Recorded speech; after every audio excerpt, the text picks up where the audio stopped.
confession. I love crappy romantic comedies. Yeah, yeah, it's a cliché. I can't help it. I love them. All those movies have that scene, you know? The girl is at her wit's end. She's been crying her eyes out, her makeup is running, she looks like a zombie. She's done. Which is when Ryan Gosling knocks on her door to coax her out. Miss. Ah, shit. That sounds nothing like Ryan Gosling. See, this is the problem with my life in a nutshell. It's not romantic, and it's certainly not a comedy. All right, where am I? What happened? Oh yeah, the hospital.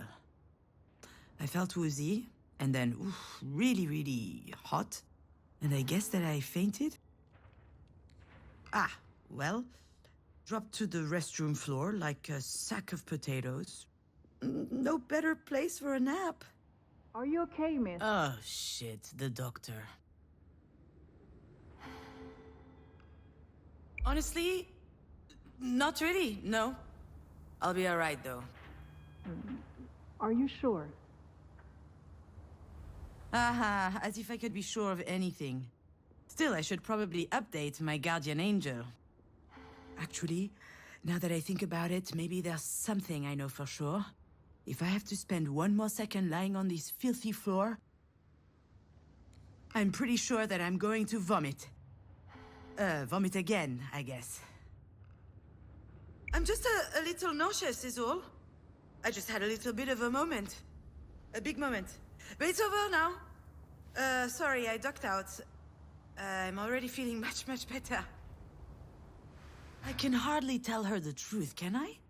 Most people don't actually want you to be honest with them. Oh, I apologize, Dr. Giagana. I just vomited up my breakfast. I had it all over my chin. It wasn't a good look. It's hardly my fault. I haven't been handling stress very well lately. Come to think of it, isn't it her fault? She just had to go and tell me that my mom's in intensive care. I'm sure, I mean, that is her job. But I gotta tell you, that's a lousy job. Really, really lousy. I'll be out in just a second. Those weren't here before. Do you think they have any idea where they are? I'm sure this comes as a shock, but it is crucial that you understand the situation. Your mom had a brain aneurysm. Do you know what that means? Mom. Funny. I could never get myself to call her Mom. She's always been married to me. As I understand it, it's a weakened artery wall? Correct. And that artery ruptured, which caused a hemorrhage. It is a serious situation. We need to prepare for whatever happens next, very quickly indeed. I've watched enough Grey's Anatomy to know that this is not good.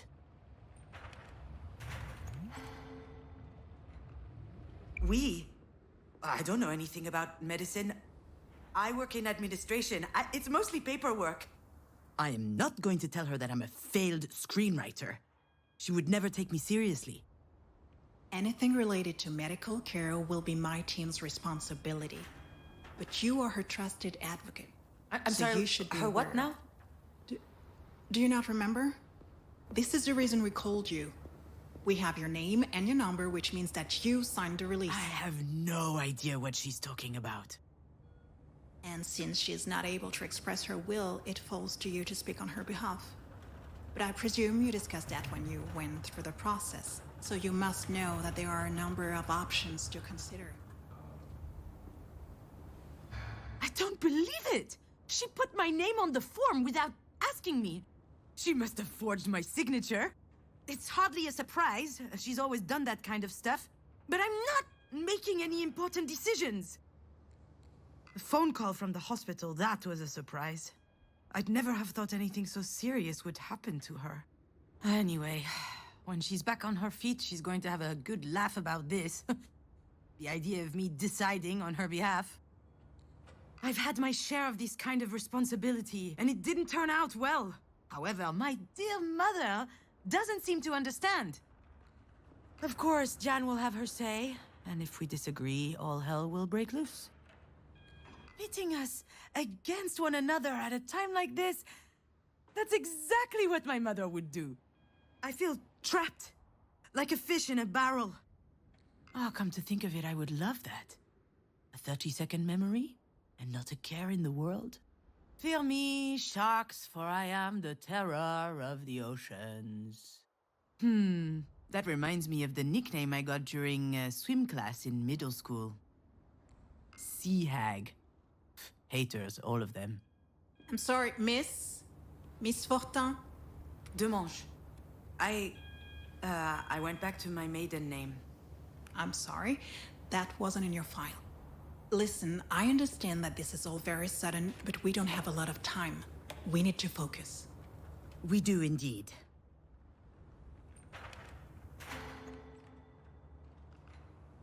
I'm sorry, it's just... It's okay. I understand. It's not an easy situation. Our major concern right now is the hemorrhage is spreading. There's the risk of a cerebral vasospasm. That is a complication which could severely affect her brain. Is she going to die? We're doing our best to make sure that doesn't happen. But there could be long-term consequences. This sort of event severely impacts the body, and mental functions may also be impaired. I need to know if you and your mother will be able to deal with that sort of complication. Holy... fucking... shit. I'm not ready for this. No, it can't be. What do you mean? To be completely frank, if we're able to pull your mother through this, there's only a small chance she'll be like she was before. Small? How small? Smaller than that. In all probability, she will never be quite the same. Some people would prefer not to keep living under such circumstances, that rather their medical care were geared more around letting go as gracefully as possible. What I need to know is, what would your mother want? I don't know how to answer that. Last time she told me she wanted something, it was... to be in MoMA. Excuse me? MoMA? The museum in New York. Miss Demange, Wait, your mother's that Marie Demange? The artist? Ah, there it is. Works every time. Once people figure out who Marie is, snap! Their whole demeanor changes. They feel like they know her somehow. Of course, they're completely wrong. Oh, she takes them in with her dog and pony show, but there's a world of difference between who she is in public and in private. And if this doctor knew Marie, the real her, she would realize how ridiculous her question is. Yeah, the Marie Demange. And I'm her assistant, I guess. I handle the business, the management, the press, so that she can be fully dedicated to her art, you see? Anyway, the other day, I got a call from Centre Pompidou. They want to do a retrospective on her life and work. Can you imagine? The billboards, the crowds, the press, the whole shebang. And I'm like, hell yeah! I hop into my car, I rush over to tell her, I run into the workshop, yelling, and you know what she said? Did you hear from MoMA? Ugh. Someone had told her they were considering her Self-Portrait 8, a canvas from her latest series. A whole exhibit in Paris, on the other hand, she didn't care. So, that's my mother. Most of the time, I don't know. I have no idea what she wants. I know what I'm asking isn't easy. I can give you a little time to think. Like that would change anything.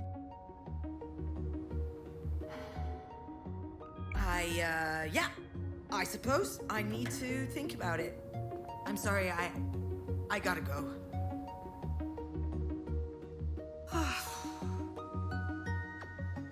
know what she'd say, that I'm running away again. What did she expect? That I just show up and what? Decide whether she lives or she dies.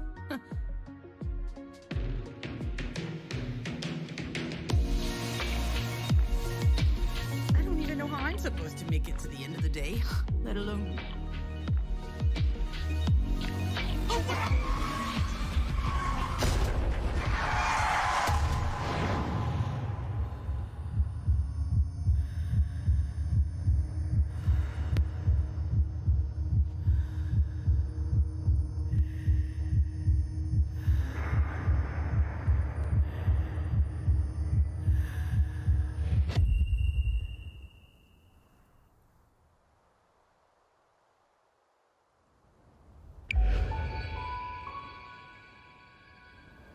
I remember Diane and I found an injured bird in the backyard. It was tiny.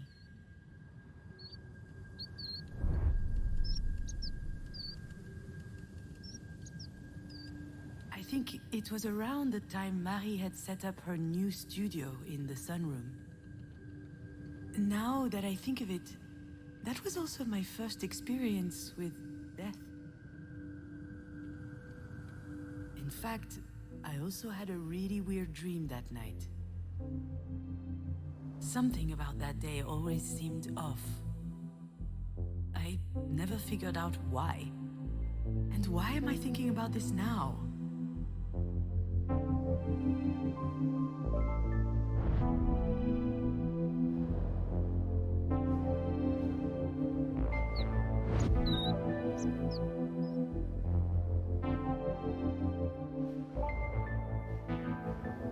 Do you recognize it? This is the mobile that Marie made me before I was born. It's exquisite and delicate. I loved it. And you did too. I think I still have it in a box somewhere.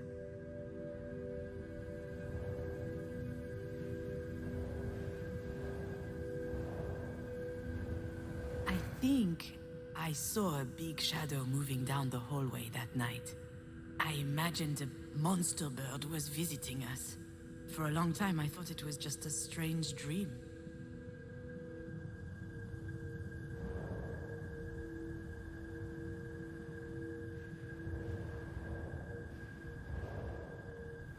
Back then, Marie wasn't very well known, but she was hardworking.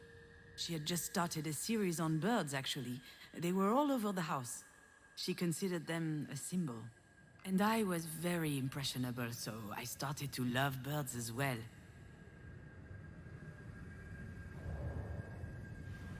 Marie was always quite passionate about birds. So I suggested we keep this one as a pet once it got better. I could already imagine it.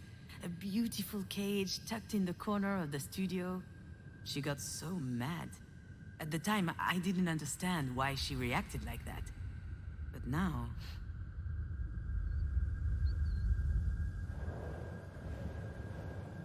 Marie told us she'd take care of the bird, so we went back to playing. I never saw it again, and when I asked what happened, she said it just flew away. I was so relieved.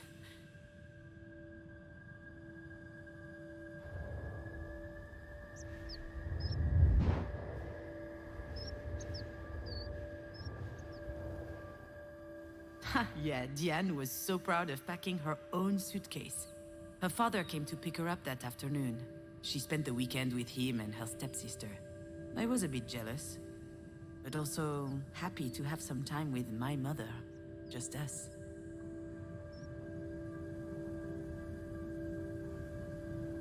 Now I know for certain that someone was in the backyard that night. And since Diane was at her father's, it must have been Marie. What was she doing out there? Maybe...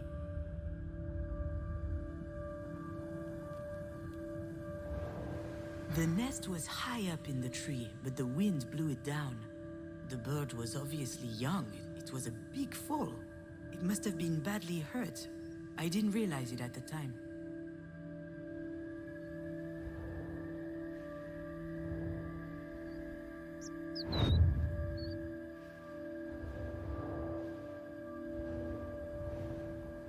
Maybe Marie killed the bird. That's what she was doing out there in the middle of the night. burying it in secret. And it might sound strange, but I also understand why she did it.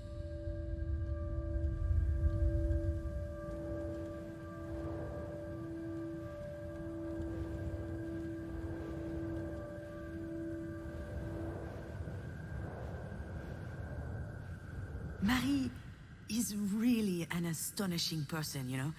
She's usually hard, but also she could be vulnerable sometimes. She couldn't stand seeing the bird injured. She knew it would never recover. It was too weak. I remember she said, not being able to fly, that's no life for a bird. She thought it would be better off dead. She could have just abandoned it, let things run their course. But I don't think she did. I think she killed it with her own hands. Sounds cruel, doesn't it? But that's just Marie. That's her outlook on life. She's all or nothing.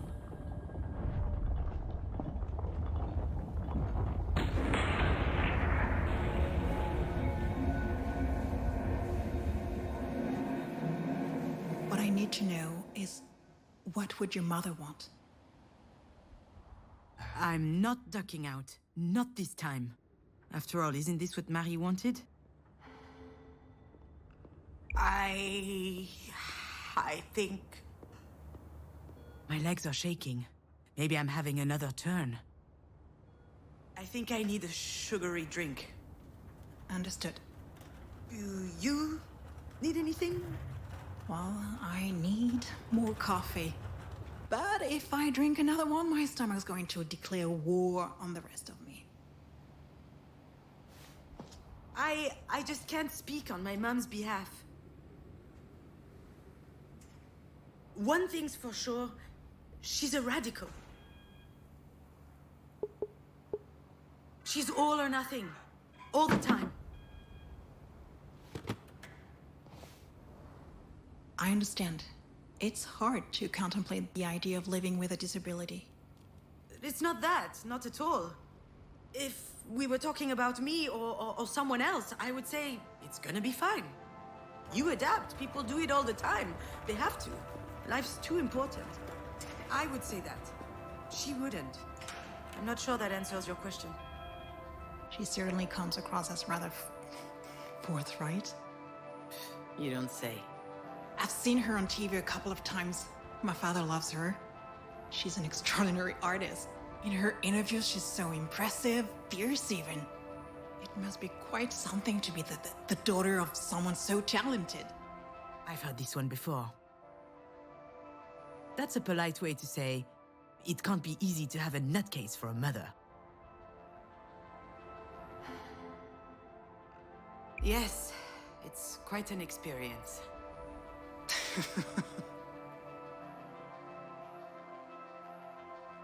Doctor, do we know why? Why this happened? We were just having dinner last night. She was fine. There could be a lot of factors. Family history, hypertension, alcohol consumption. I did have a pretty severe hangover this morning. Even past trauma, like a historic head injury. It's hard to say right now. Ah. All right, Miss Demange, I'll give you time to think. Let's speak again in about 2 hours, if that works for you. Sounds good. Can I see her? Yes, of course. Let me find out her room number.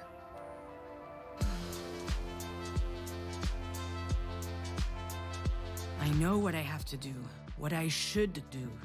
It wasn't that long ago that I could write this kind of scene without breaking a sweat. I step into the room, there'll be tubes everywhere, beeping sounds. The audience will know that it's serious. Then I start bawling my eyes out. I collapse on my mom's bed, pouring out snot from my nose. Or maybe I'll be dignified, stony-faced, standing quietly in the corner. Close up on my face. They'll see I'm suffering, deep inside. A single tear rolls down my cheek. That's exactly how it will happen. Or what should happen. There's just one problem. I really must. She probably needs me. I don't know why, but I can't open that door.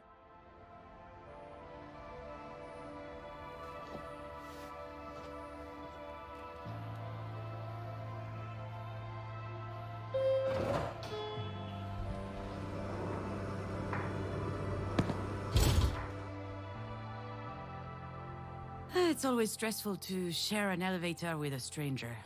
Still, it could be worse. Hey, June. I could have to share it with my sister.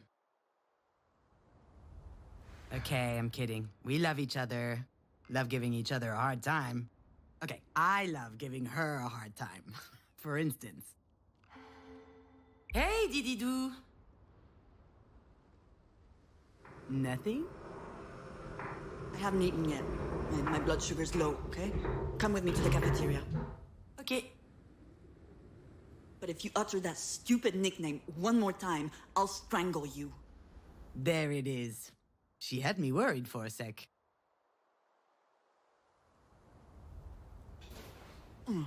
This food looks nasty. Did you notice? Diane loves being in charge.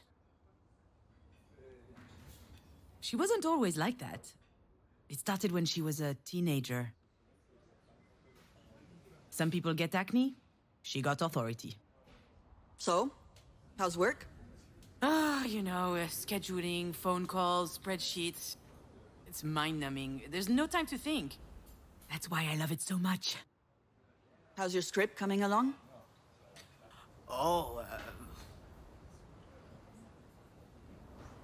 I never should have told her about it. I guess I had a moment of weakness. I thought she would worry less about me if she knew I was working on something creative. But why did I even think she was worrying about it in the first place? She doesn't seem worried now. Better change the subject.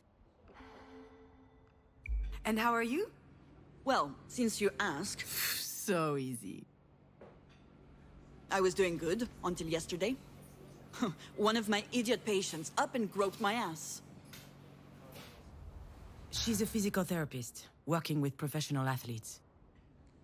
She spends her days massaging pretty boys with 2 brain cells and 0 self-control. She's the best in her field, I've heard. All the major soccer clubs are fighting over her. Probably because she has her own story. She almost became a tennis pro at 17 years old. She was really strong. And then there was some kerfuffle, I don't know what happened, but the league didn't have her back, so she just gave it all up. I've never seen her so angry. Though today's a close second. I wonder what happened to that guy who was stupid enough to grope her.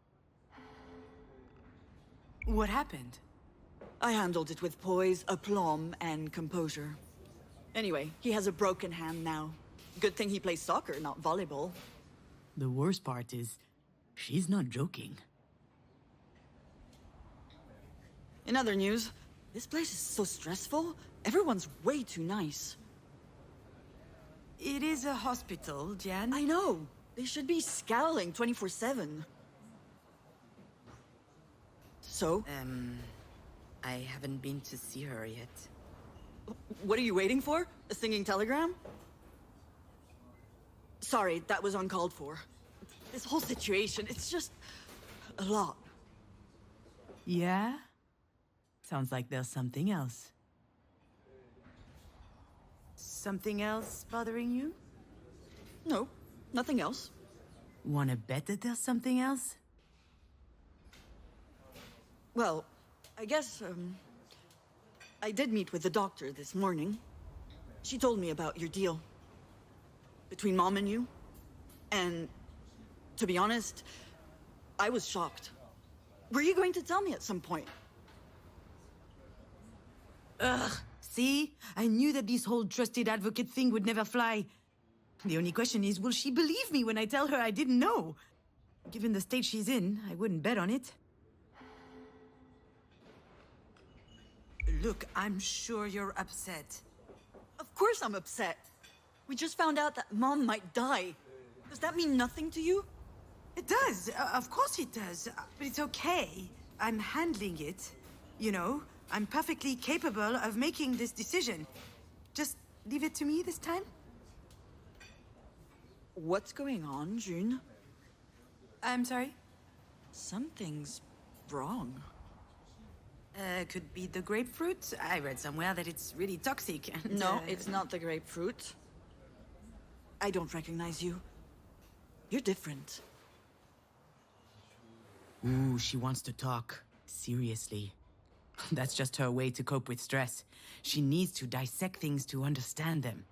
And she needs to understand things in order to control them. So, what's the play? Idiot or goldfish?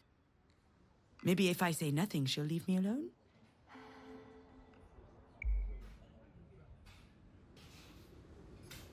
And don't pretend you can't hear me. I guess I can't get out of this one. You're acting like some kind of robot. You're all closed off. And you clearly aren't considering how I feel about all this. What's the game here? Where's the Jen I know? She's got some nerve lecturing me as though nothing happened. I'm not gonna lie, she's not entirely wrong. I haven't exactly been brimming over with empathy recently. It's not my fault, you know, it just makes it easier to get through the day. For me, at least. I'm not sure how anyone else manages. Okay, maybe I am a little bit distant, but have you thought about my situation? See? That's exactly the problem. And, okay, this is going to make me sound like a huge asshole yet again, but I'm used to that. I've been meaning to talk to you about this, so why not do it now? We're here for Mom, and you can see how hard this is on me. And yet, here we are, yet again, talking about you. What happened to you was awful. It really was. Absolutely horrible. But that was 5 years ago. It can't be 5 years. It can't be 5 years. It can't be 5 years. It was only yesterday. Why the hell is she bringing this up anyway? Where are you going with this? I don't really know. I guess I'm a little worried about you. I don't understand what goes on in your head, and that scares me. Why are you like this? Really? She's worried about me?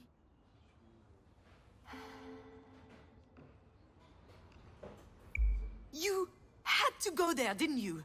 You really, you can't help yourself. Whenever you can't control something, you just hate it, don't you? And so, pow, you attack. You're wrong, June. I'm just trying to help. You can't really tell me that everything's fine, can you? Do you think that throwing my little problems back in my face is going to help? Oh, wonderful, wow. Oh, it's a miracle, I'm cured. Thanks for the therapy session, but I really have to go. Obviously, you can handle everything just fine on your own, so go ahead and take care of Marie. Wait, June! Don't leave, please! I'm sorry. I really need you. I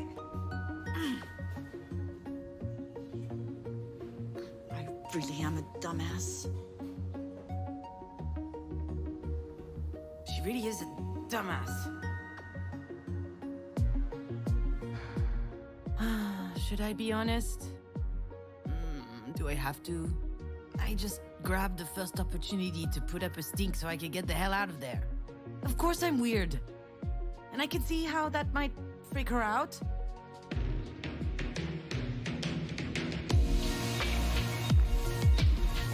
She wasn't telling me that because she cares. That was her lashing out to hurt me. Oh,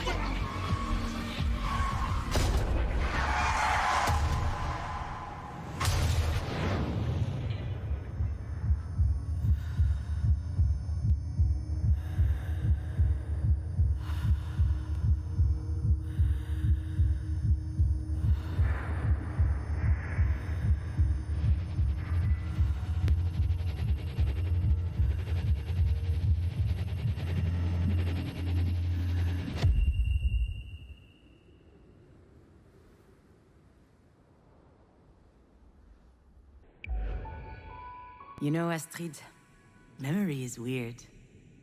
You suddenly remember these moments without knowing why. For instance, one day, I visited a fishery. This was a year or two ago. I was writing the script for a promotional documentary about lobsters, a freelance gig for the Agricultural Chamber of Brittany. Truly the crowning moment of my career. Although for real, I loved writing it. It felt good, going outside, meeting people. And lobsters are fascinating animals. Shall I tell you what I remember?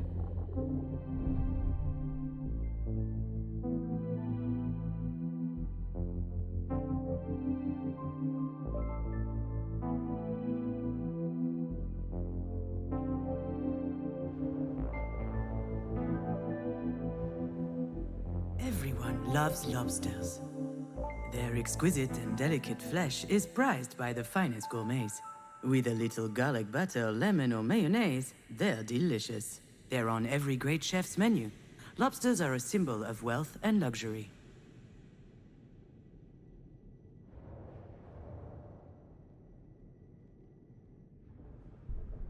Female lobsters may lay over 100,000 eggs in their lifetime. They keep each clutch underneath their tails for several months. And when the eggs finally hatch, out come a profusion of larvae just a few millimeters long. Can you imagine? Over 100,000 tiny little Astrids.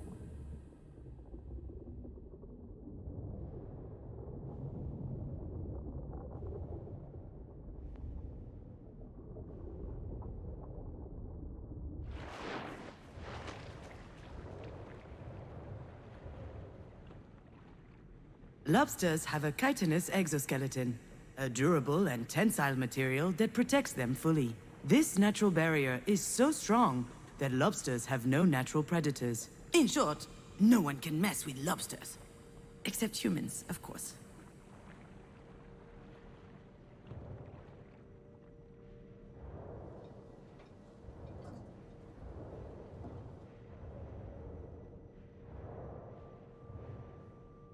Lobsters are a mystery to science because they don't age. Their cells replace themselves perfectly, which allows them to never stop growing throughout their lives.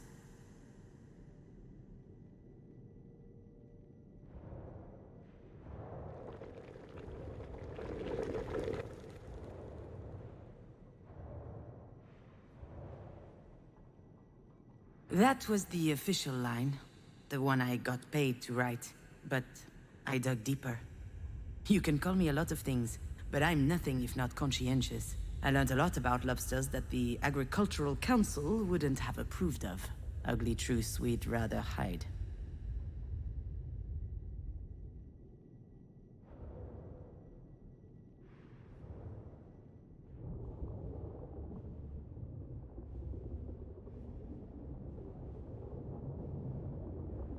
Female lobsters may lay over 100,000 eggs in their lifetime, but few will reach adulthood. The larvae will be gobbled up by passing wildlife. The young ones will be poisoned by water pollution. Their livers filled with heavy metals and microplastics. And those who grow big enough will be plucked out of the sea by humans to end up on a fishmonger's stall.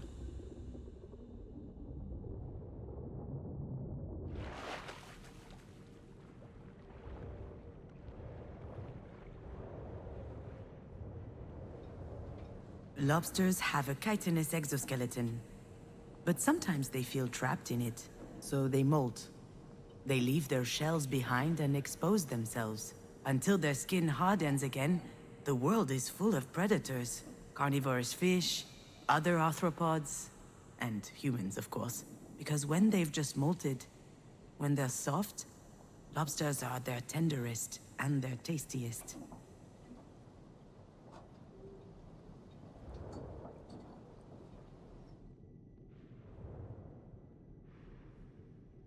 Lobsters don't age, but after a while their shells do, and if they can't make a new one, their current shell will wear out. It will split. Bacteria, fungi, and other diseases might seep in through these cracks, and then the lobster will rot from the inside.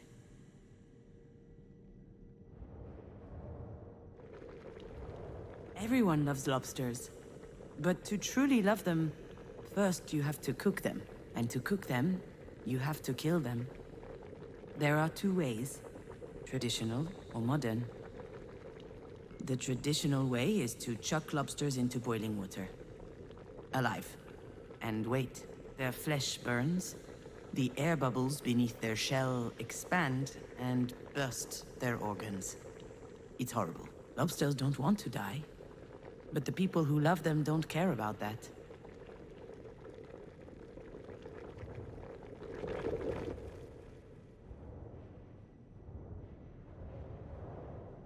All this to say, being fake? Writing pretty lies? That doesn't bother me.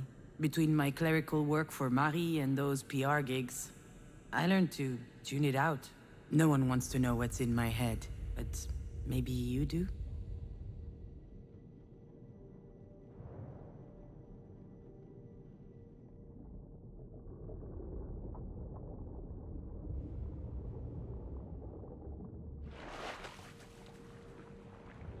Lobsters have a chitinous exoskeleton that limits their growth. As soon as they shed it, they're in danger. Their enemies notice their weakness.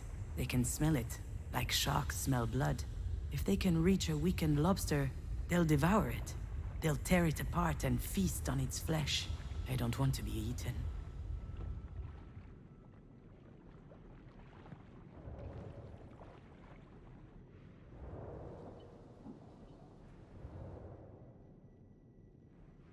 Lobsters don't age. In fact, they could never die at all. If they just stayed in their holes, they'd never get sick. They'd never get harvested or trapped. Unfortunately, lobsters grow. Maybe that's the big difference between them and me.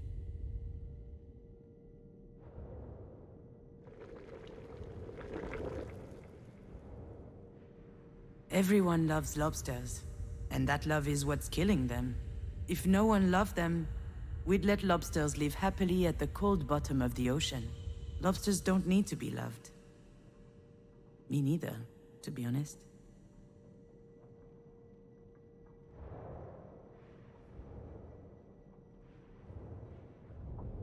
Female lobsters may lay over 100,000 eggs in their lifetime, and they'll never watch them grow up.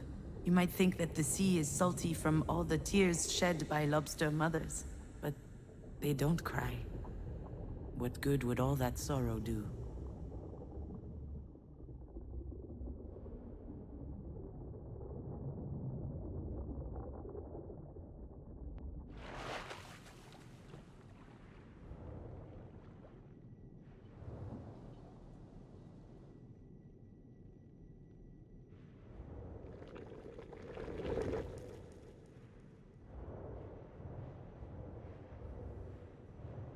You know, Astrid, memory is weird.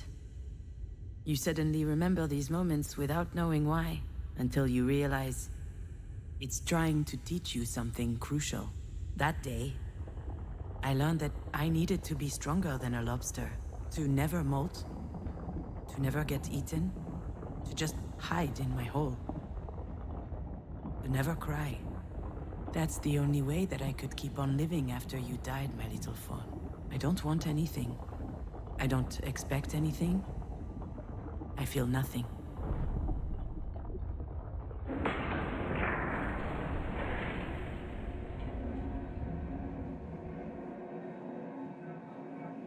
Why are you like this? She's right. I have been weird lately. Honestly, I'm glad she noticed. You're right. I am? Because I was starting to think that I was just being a dumbass. Oh, you're totally a dumbass. You can't just bring up Astrid's death out of the blue and throw it in my face. But you are right. With her gone, something inside me is broken. I just don't feel anything. Everything just slides off me. I'm Teflon. Sealed off. Like a damn lobster. A lobster? And you're right. It's been 5 years already. But I'm still trying to figure out how the hell I'm meant to reconnect with my life. I understand. I mean, I know I can't understand, but I think I get it. Is there anything I can do to help? I don't think so. Well, you can keep on beating up idiots, but that's more of a public service than for me specifically. I will. You know, I admire you. Sure you do. You've always been the sensitive one. That's classic Marie right there. I'm sensitive. By which he means weak.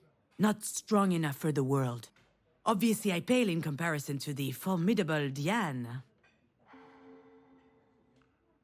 Yep, that's me. So fragile. That's not what I mean.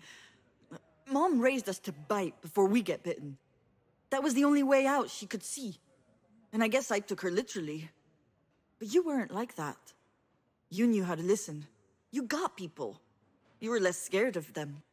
I always loved that about you. That's new. What the hell do I say to that?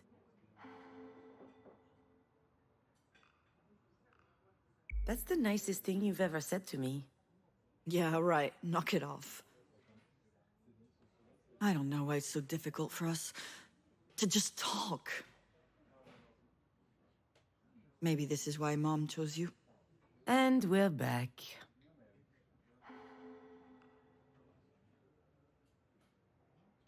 Are you bitter right now? Certainly not. Certainly. No. I mean... You are bitter. You're pouting. Look at your fucking face. Enough, okay? Stop it. This isn't the time. I just don't get it. What is there to get? You know Marie. She's unpredictable. Wait, you mean you didn't know? Well, you should see what my signature looks like on the form. Oh, she's the worst. Why would she do that? I have no idea. I guess she thought it made sense since I handled the rest of her paperwork. Unless she thought I was a perfect fit since I'm a Libra with Pisces rising or whatever. All right, but still, it's a big responsibility. And it's a bit weird to ask you, of all people, to make that decision. What am I supposed to do? Scream in the middle of the hospital cafeteria? That's not my style. Although, the way this day is going, it might become my style. You can be pretty clumsy. You can't cook a meal without setting the house on fire. Et voila! I'm never going to live that down, am I? Depends. Have you figured out a safe way to brown-baked Alaska yet? Whatever. This isn't the time to rehash all that. Really, I don't get it. This is so important. Why would she trust you over me? All right, I've had enough. You know what? You're right. Only an idiot would trust me. Ah, come on. Yeah, here it comes. You're the reliable one, aren't you? The one people can always count on. What are you talking about? Ugh, I'm out of here. I'd probably just trip over her ventilator or something. Wouldn't want that to happen now, would we? You're being ridiculous, Junon. Please, sit down. I didn't mean to upset you. Oh, you didn't? Well, you got that wrong.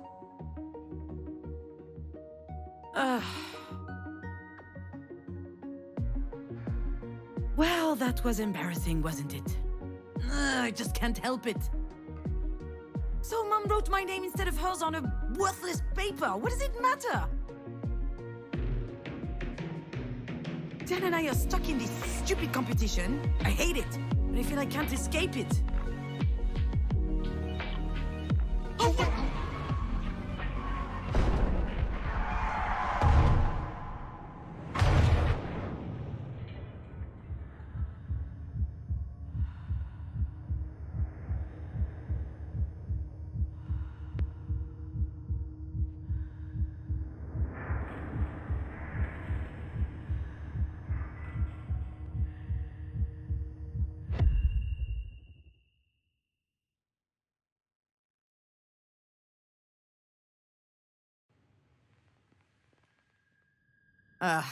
Of course I'd remember that day.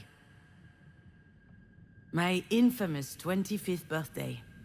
The day we met Diane's girlfriend.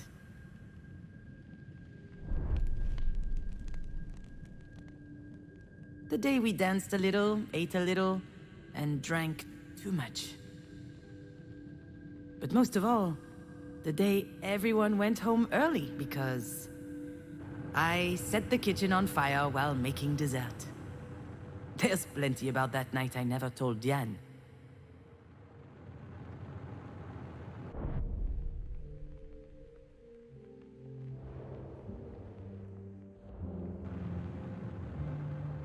Alex called several times that night. He wanted to know how things were going. He had a hunch things would be tense, and he wanted to be my emotional hotline. I didn't answer. I wanted to fend for myself. It's why I didn't invite him in the first place. I'll admit, sometimes his support was stifling.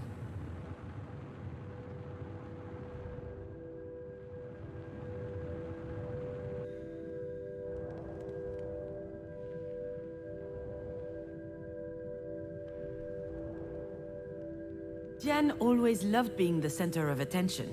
But when she showed up with her hair cut short and dyed green, I almost didn't recognize her. 19 years strong on this earth, and she couldn't care less about people's opinions. She was amazing to me. But I wonder if she was, at least unconsciously, trying to please Marie. It worked, by the way. Marie always had a soft spot for the rebels, and contempt for the rest. I don't think it made Diane any happier, though.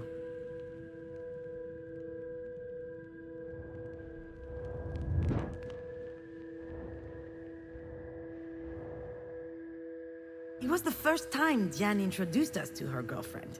Her very first girlfriend. She didn't make a big deal of it. She didn't even tell me that she would have a guest. But I knew it was important to her. And neither Marie nor myself reacted appropriately. She rushed over to hug them both. I don't think I'd ever seen my mother so excited. Then she congratulated Diane for her rejection of patriarchally mandated heteronormativity. Diane didn't say anything, but I could see she was upset. Her intimacy had just been reduced to activism, somehow. And I wasn't there to support her. I was furious. It's stupid, I know, but I wanted to enjoy my party. And she showed up with something important to share. All of a sudden, my 25th birthday seemed trite, unimportant. Her girlfriend was called Sasha. She was nice, intuitive, smart, and very pretty.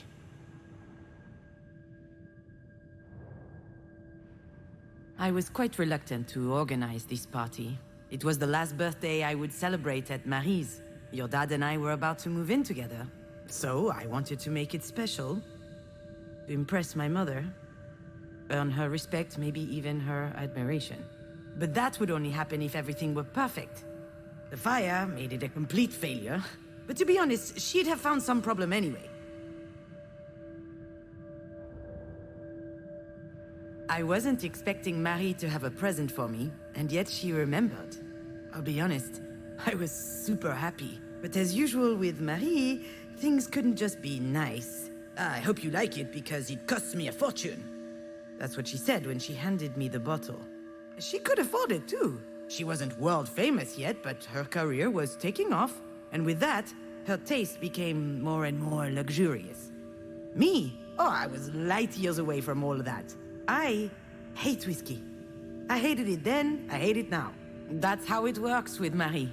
Even when she does something for Diane and I, in the end, it's always about her.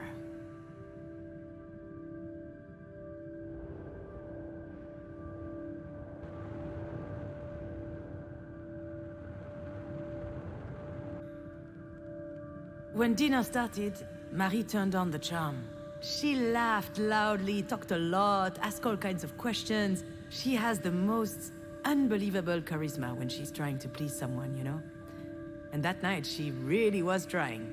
I thought it was odd. She certainly wasn't doing it for me, or for Diane. And then I noticed the way she was looking at Sasha. I saw the glimmer in her eyes. The same as when she talks about Japanese whiskey. And I got worried.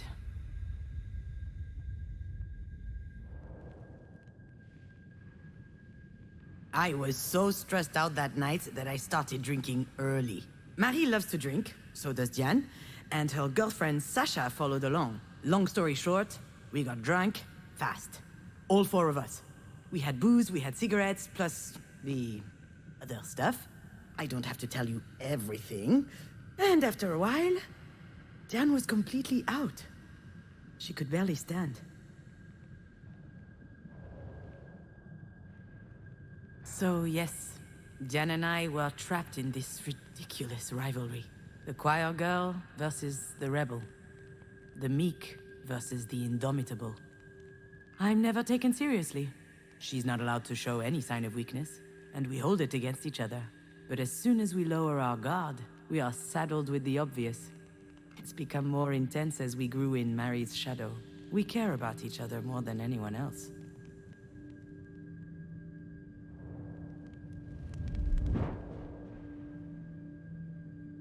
I'd got these nice candles to decorate the table with. Obviously, I burnt myself when lighting them. To no one's surprise, that was typical me.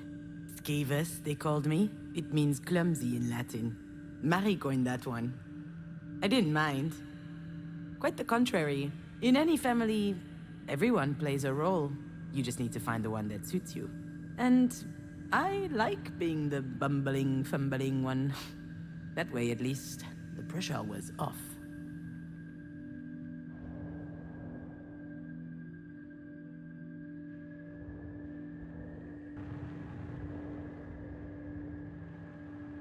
The flames went up very high, very quickly. Everyone ran into the kitchen. Marie, Diane, and Sasha. Oh, she screamed at me. She couldn't believe that anyone could be so inept. I said it was an accident. I was trying to brown the baked Alaska, but it got out of hand. No one questioned my version of events. The whole thing was just classic me. Alex wasn't there to defend me, and I just sucked it up. I never saw Sasha after that day. She and Diane broke up a few weeks later.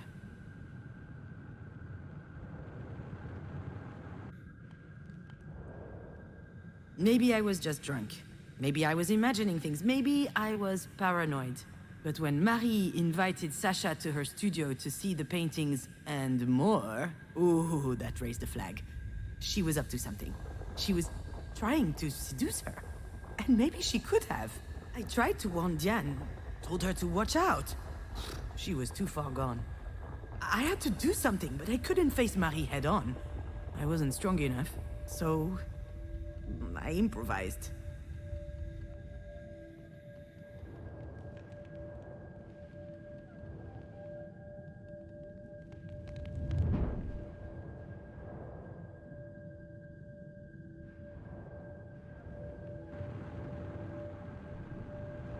No one noticed the bottle of Japanese whiskey was completely empty. Alcohol burns nicely on the stove. It was perfect for me to craft a diversion. And you know what?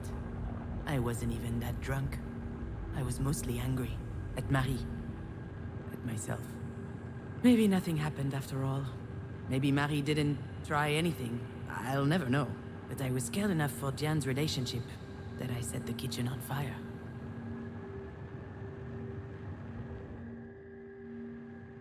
I never told Diane what happened. She still thinks I'm a bumbling idiot. I can't tell her the truth, and she wouldn't want to hear it anyway. But what I did that night, I did out of love. Marie always said that you can't trust anyone in life. Well, in that moment, whether she knew it or not, Diane could trust me.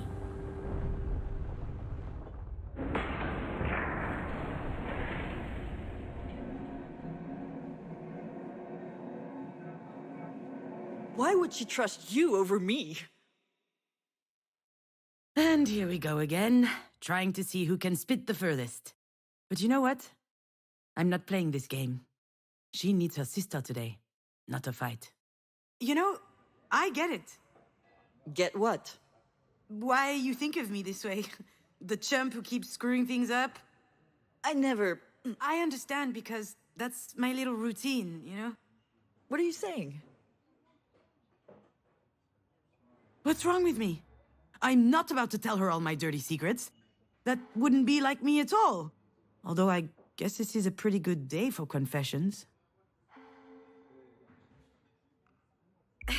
it's not easy existing between Marie and you.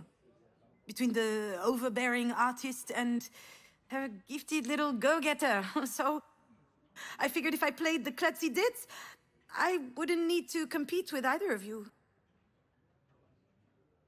If I'm so gifted, why the hell did I choose this grapefruit? This thing's disgusting. That's my dee-dee-doo. Open your heart a tiny bit and she gets all uncomfortable. I told you it's toxic! Understand this. We both know things can be tense between us. It would be easier if I could act like this is all her fault. Diane's competitive spirit is unmatched. She has to be the first in everything. You can make her a little stupid sometimes. Oh, just like when she was training for tennis, or when we did hamster races. Yeah, exactly. Racing hamsters. Pretty cool, huh? We had these hamsters for a while. We won them at the village fair. Marie hated them, but we were allowed to keep them as long as they were out of her sight. And Diane always wanted to race them. Hers was really slow. It lost every race. It was an embarrassment. She had this whole training regimen, but it wasn't enough. So she brought out the big guns. And one day, her hamster was hyped to the max. Absolutely smoked mine. And that night, he died. It wasn't hard to get the truth out of her. She'd fed him coffee drops. She was kind of sad, but not really. At least he went out on a win, she said. I could act like I wasn't anything like her. But that's not true. I just pretended that I didn't care. Truthfully, I also wanted to be the best. At the very least, I wanted to best her. As if we were always competing with each other, and it was exhausting. Some days it was hard. But whatever happened, I've always tried to protect you. I don't need anyone's protection. Yeah, it sounds weird when I say it out loud. You're the strongest person I know. And you're built like a sea cucumber. Look, all I'm saying is, I was always on your side when it mattered. Are you talking about Mom right now? Not just her. Yeah, I'm totally talking about Marie. I'm talking about the fact that you're my sister, and that's special to me. And I know it's the same to you. Listen, Diane, I have no idea how things are going to play out with Marie. And it's true, I have been feeling out of it for a little while now. But I do know one thing. That's going to help us. What do you mean? I mean that being a psychopathic robot has its perks. Cool heads prevail. And I think this is going to help us make the right choice. The best choice for Marie, sure. But for you and me, too. Maybe. Why are you looking at me like that? It's just... I'm not used to seeing you like this. You sound confident. It suits you. All right, so what do we do? I have no idea. But I'm not going to tell her that right now. I need to find a different tack. Right now, there isn't much we can do. The doc sounds like she knows what she's doing. They're putting her through a battery of tests. They'll figure things out. So, I think we will have to wait and see. I can't. No, I just can't. I'm not going to sit here twiddling my thumbs. We don't have a choice, Diane. Of course we do. We need to stay on top of the doctors. They need to do their absolute best. Come to think of it, we're not keeping her in this hole. I'll call my dad. I'll bet he'll have a buddy in a private clinic somewhere. We're not leaving anything to chance. Why aren't you saying anything? You're with me, right? We need to fight, don't we? I don't know, Diane. What do you mean, I don't know, Diane? If we were in her place, you know very well what she'd be doing. She'd do everything in her power to make sure we pulled through. We owe her that as well, don't we? I can't take any more illusions of control. You can't always do something, you know? Running around all over the place, yelling at doctors won't help her just because we think it will. It doesn't work that way. It never does. Sometimes you just need to let go. Let go? Let go of what? See, Diane, maybe this is why Marie chose me. She knows that I can keep a cool head, that I don't let my emotions take over. Bullshit. You think this isn't your emotions doing the talking? You go on and on saying that Mom is the worst mother ever. Do you seriously not think you share some of the blame? What? What do you mean? You know very well what I mean. She could have died in that car. Marie was also in the car that day. You remember my little phone? I can't remember why. She was going to town for an errand, I think. I parked in front of her house. She sat in the front, and then... She was by my side when I woke up in the hospital. Jan's right. Marie could have died. And the doctor said that this sort of thing can happen due to trauma from years ago. So it's all my fault then? Are you saying that? All of this is happening because of me? Of course not. But since the accident, she's given you work. She's done her best to help you. And you just want to let her die? Shit, I'm not going to give up on her. If you hate her, that's your problem. You're out of your damn mind. Oh, come on. You're so transparent. Shut up! I don't want to hear any more of this. I'm leaving.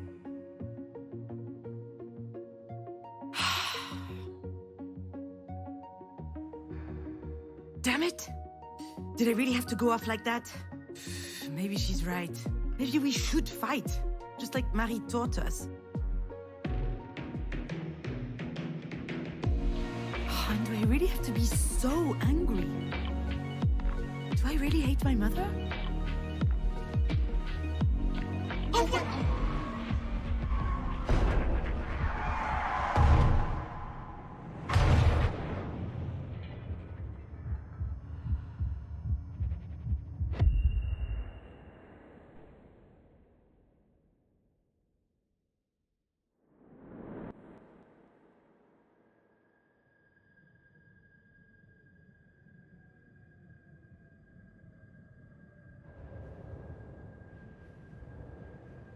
When will Dad get here? He'll get here when he gets here. Soon. Don't worry. I can't wait. Tomorrow we're visiting Buckingham Palace, and Lizzie says I'll get to taste real fish and chips and... Oh, sorry, Junon. I've never really been jealous of Diane's family. I was too fascinated by the concept of a family. That was an incredible discovery for me, and so beautiful to see. I was also worried for her. She had a dad and a stepsister. She had something to lose. I only had Marie, and Marie is immortal. So, I was safe.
So, why do you put the elastic bands around their clothes? Is it so they don't cut your fingers? I appreciate the concern, but no, ma'am. Without the bands, they would just eat each other. When the guy said that, my mind jumped to my mother. She used to warn me about people and how dangerous they could be. Even me, she said. Don't trust me. Trust no one but yourself. Ah, it was exhausting.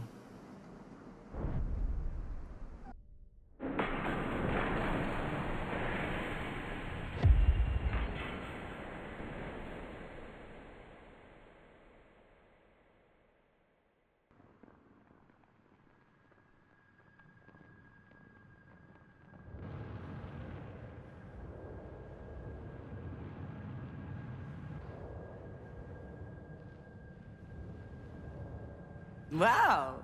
I'd forgotten how muscular you are. And are you jealous? No, I like it. All right, you know, you're my sister. This is super embarrassing, especially since you're drunk off your ass.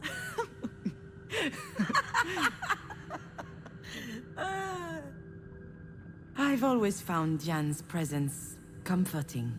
She only has to stand by me and I start to breathe easier. It's funny how you forget the obvious stuff as time goes by. You see, my little dear, there are some things I'd have loved the chance to tell you. For starters, growing up means figuring out what you really care about and what you're better off without. I never understood why the whole world was such a threat to Marie. It damaged me, growing up that way. Now, I've had enough. Diane has always been a reassuring presence in my life. Although I never knew how to tell her. We had completely different lives. We're not affected by the same things, but I hope it's not too late to tell her that I care about her.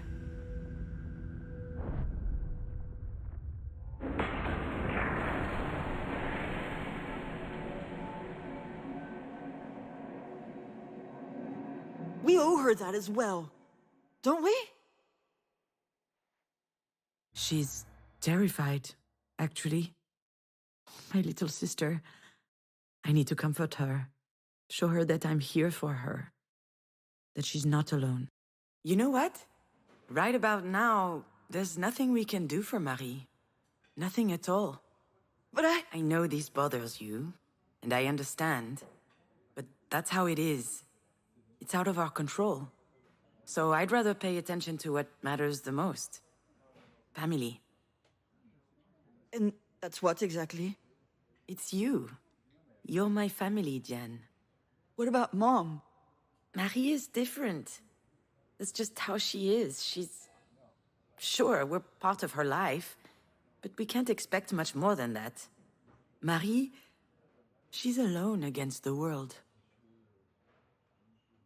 I think she'd be furious if she knew she was surrounded with Jesus stuff. This is a former charity hospital. It's not holy ground anymore, but the new owners apparently thought it wouldn't hurt to keep a few statues around. I guess this is as good a place as any to hope for miracles. After all, whether she admits it or not, Mom has one thing in common with the biblical Mary. Both of them had a child whose father was shrouded in mystery.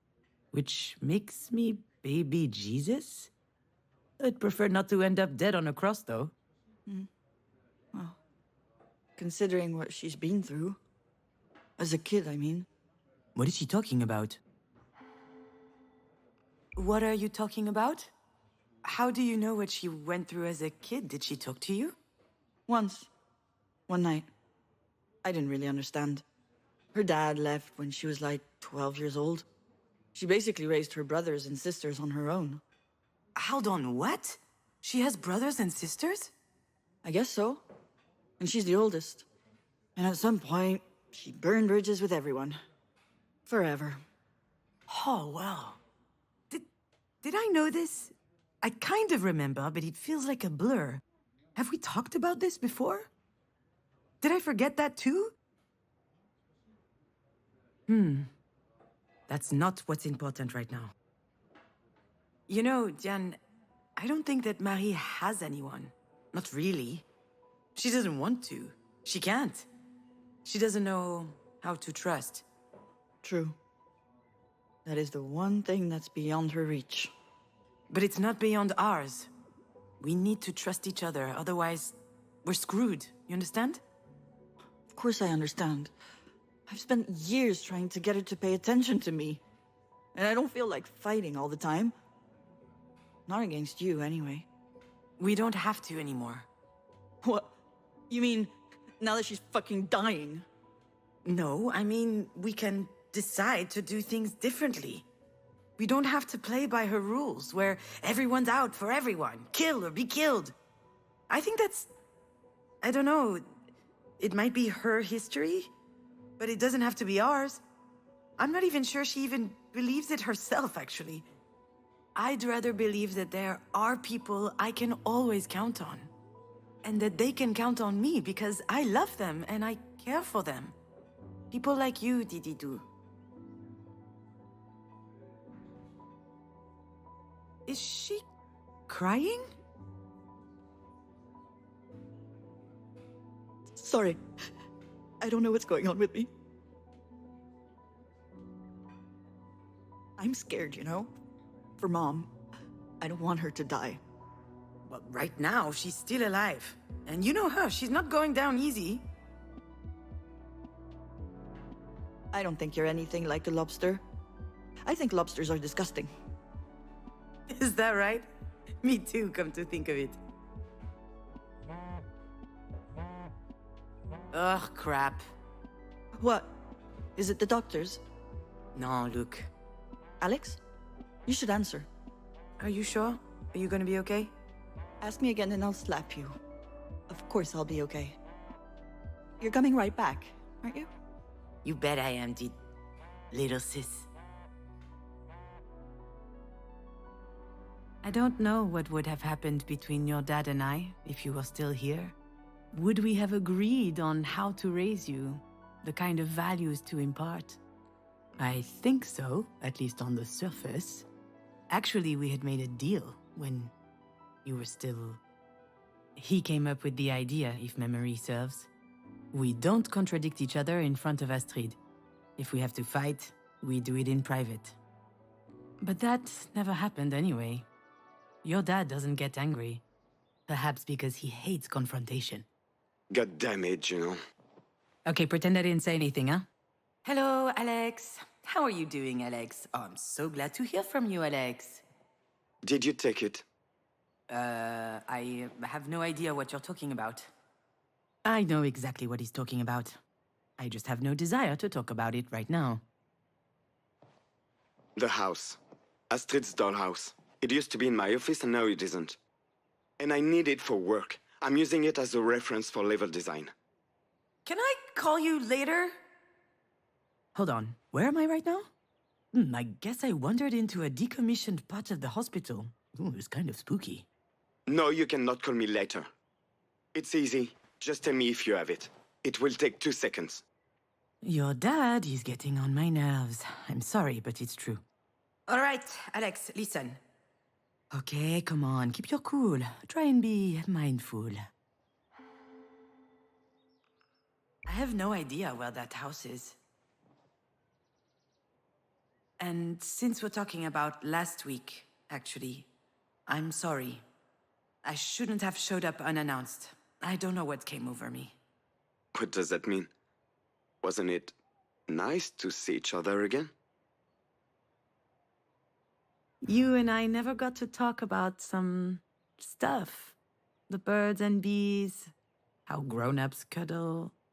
Although we did have the chance. But I was never comfortable with the idea. One time, you were maybe 3.5, and Alex's parents came over for lunch. We didn't see them much. Alex and them weren't very close. Anyway, we were having an aperitif, and you barged into the room shouting, "I am the Knight of the Purple Sword!" Your sword came from a closet in our bedroom. You liked it because it vibrated when you pressed a button. Alex's mom spit out her martini, and I was riven with shame. I should have seized the opportunity as a teachable moment, you know, positive reinforcement.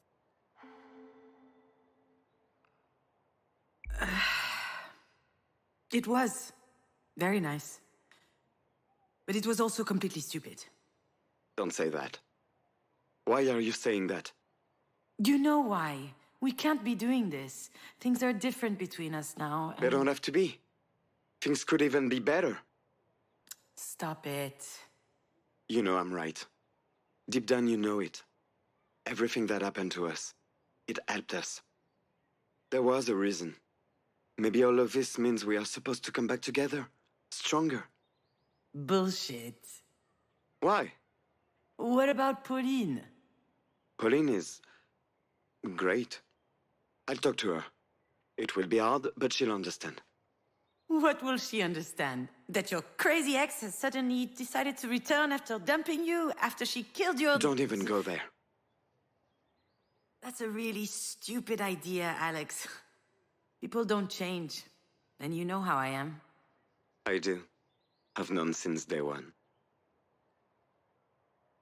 We met in high school, as juniors. It feels like a lifetime ago. We only had one class in common. Film studies. And we had completely opposite tastes. But I immediately liked something about him. Alex loved big US blockbusters. I, on the other hand, swore by art house movies like Tarkovsky, Bellatar, Kieslowski. I lived by these little nuggets which tickle your brain. Also, Marie's cultural snobbery had imprinted on me. I was trying to impress her. But one day, your dad dragged me to the movies to see The Notebook. My whole world changed. I had a newfound passion for critiquing romantic comedies. Let me tell you, there's a lot to critique. We spent hours on end in Alex's bedroom. I'm sure his parents thought we were having sex. Alex made an attempt once, but I wasn't interested at all at the time. I think that it scared me. Your dad didn't insist. That's one thing I like about him. Even as a teen, he was much less stupid than most guys. We watched tons of movies, lying on his bed, chomping on candy. I was obsessed with film. It felt like discovering a new world. And when I requested a boring 3-hour movie, the next day, we would play a video game. Actually, it's not as lame as it sounds, I promise. Don't you think about it? Don't you miss it? Don't you want everything to be just like before? I think... Yes, I think I do. It's not too late.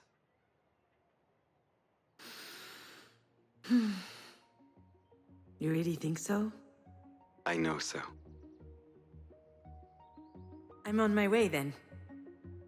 Like, now? Yes? Shouldn't I? Yes. Yes, come over. Wait for me, I'm coming.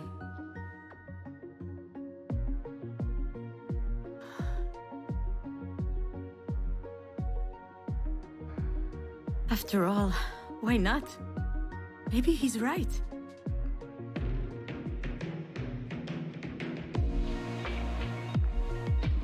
Maybe I was just wrong about all this. That wouldn't be the first time I screwed up. The three of us were so happy together. Maybe Alex and I can still be happy?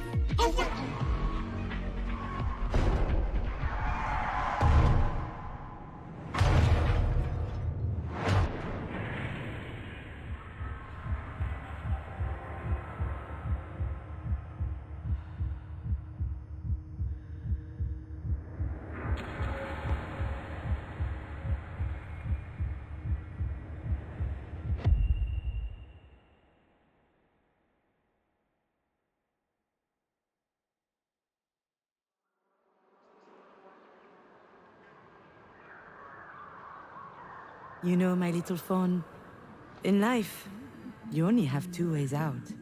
Either escaping or disappearing.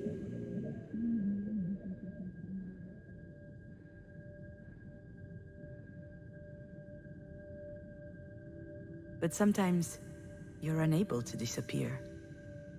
And escaping from yourself, well, that sure ain't easy.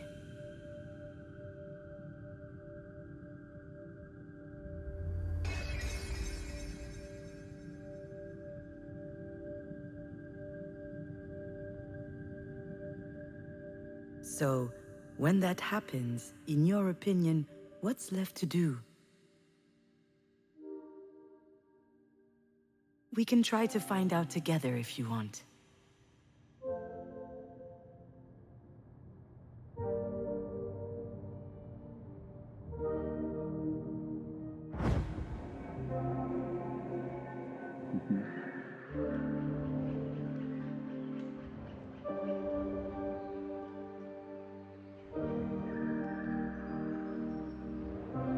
When Diane and I were little, Mary would tell us bedtime stories. She would make up animal fables with all kinds of mystery and conflict. Savage world, she called it. Female wolves, bears, or scorpions would find themselves in imminent danger, but they could always manage it on their own, swindling and betraying the boorish, idiotic males. Mary wanted us to be strong, courageous, and independent women. Except, it also made me a bit fearful of the world.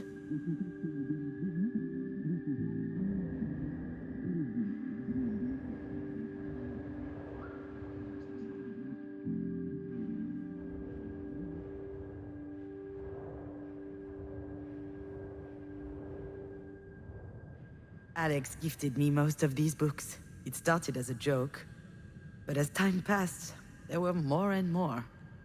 It goes back to the film studies days, in high school. We barely knew one another. The teacher had prompted us to write a few scenes from a comedy, and I couldn't do it. And then one morning, your dad gave me a book and told me, check this out, since you're so not funny. Bring the funny the essential companion for the comedy screenwriter. It made me laugh. And, well, truth be told, I was charmed that he cared about me. So I read his dumb book, and believe it or not, the next few scenes I wrote were really funny. But then it turned into a habit. Every time I had an issue, Alex would find the book to address it. Some of the worst titles, too. How to Win Friends and Influence People, The Subtle Art of Not Giving a Fuck, Who Moved My Cheese? I was reading them casually, but they still helped me move on. Alex would call it the emergency library. Every problem has a book, he said. But when I found myself alone, the library didn't work anymore.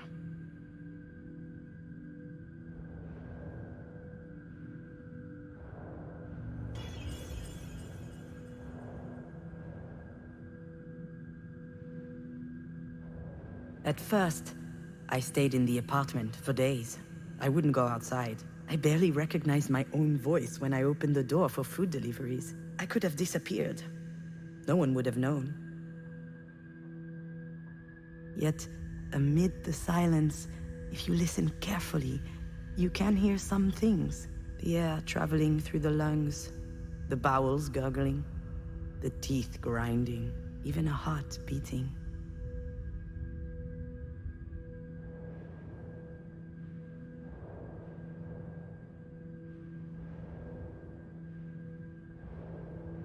That much is clear now.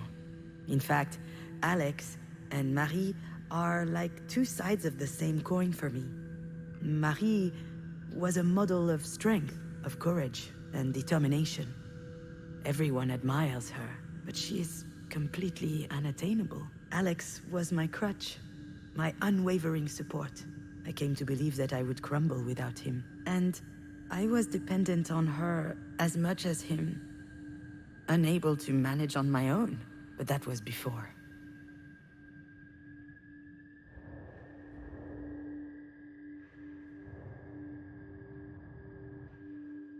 I guess you understand now, my little fawn. Your dad and I separated, and for the first time in my life, I was living alone. At 34 years old, I had no idea how to do that. And he didn't fix everything. But come to think of it, it may be the reason I began looking for who I really was.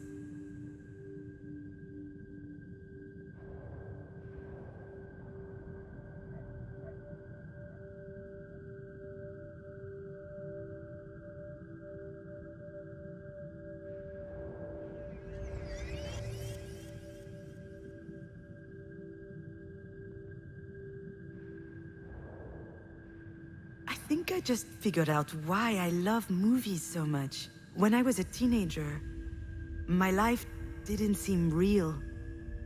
I couldn't say for sure that I existed, but in movies, people had pure and intense emotions. I loved that. Any fiction was a documentary to me. When I found myself alone, I fell back into that zone. I watched hundreds of movies, obscure comedies, blockbusters, absurd schlock. I was looking for a template that would explain to me how to feel. Except it didn't work this time. I needed more.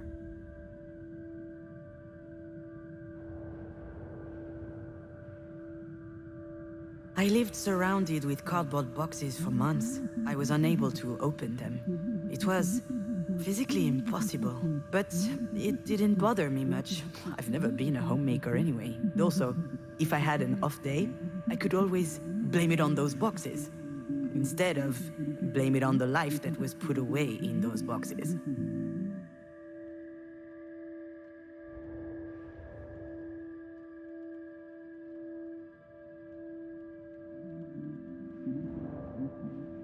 From the day you died, I had been sleeping a lot. I was still tired when I woke up, but at least it passed the time. Then everything changed. Sleeplessness kicked in. I spent my nights trying to understand, what am I still doing here?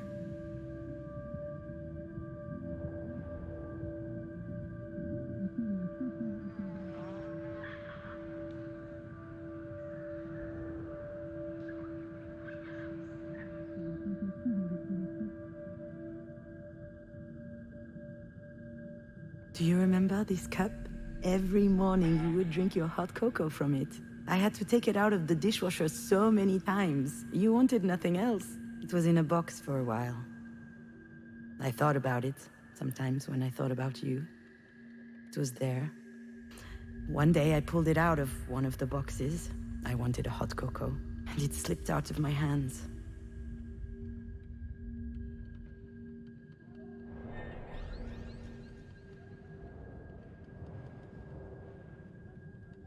My heart skipped a beat in that moment. I held my breath for 1 second. And then... nothing. I just picked up the pieces one by one and threw them in the garbage. I wondered whether I was a monster for not feeling devastated. But now I know that I'm not. I was tired of being sad. Tired. I stayed strong.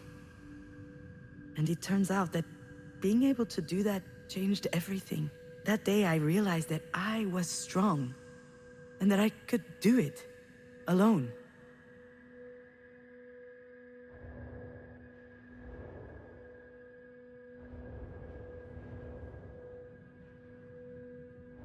Then I understood.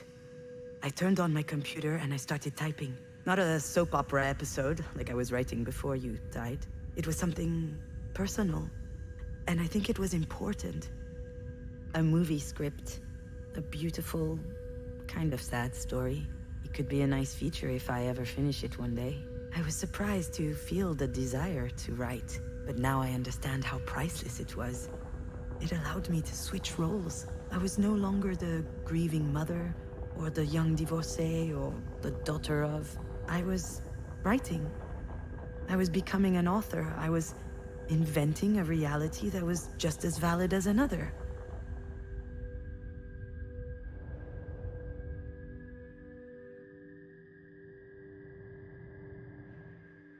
You know, I was telling the truth earlier when I said that there were only two ways out in life. But whether you escape or disappear, in the end you're doing the same thing.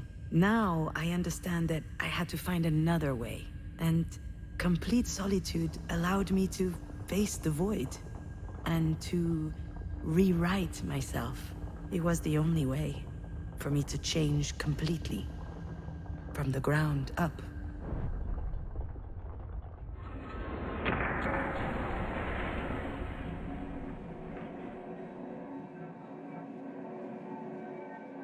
Don't you want everything to be just like before?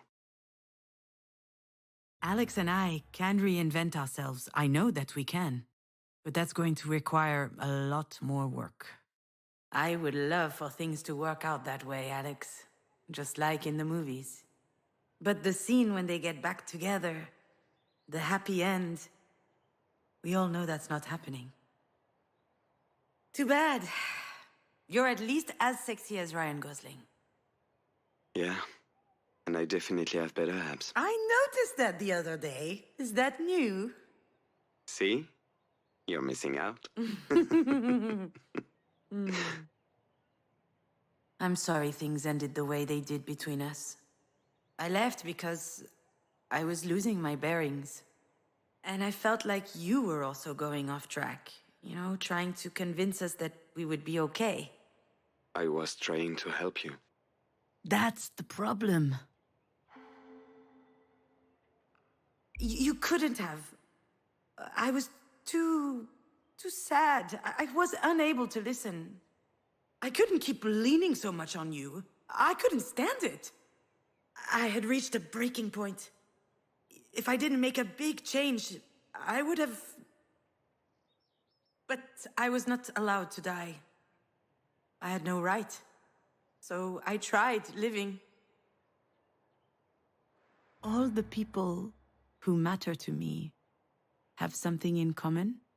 They all taught me that I could live without someone else.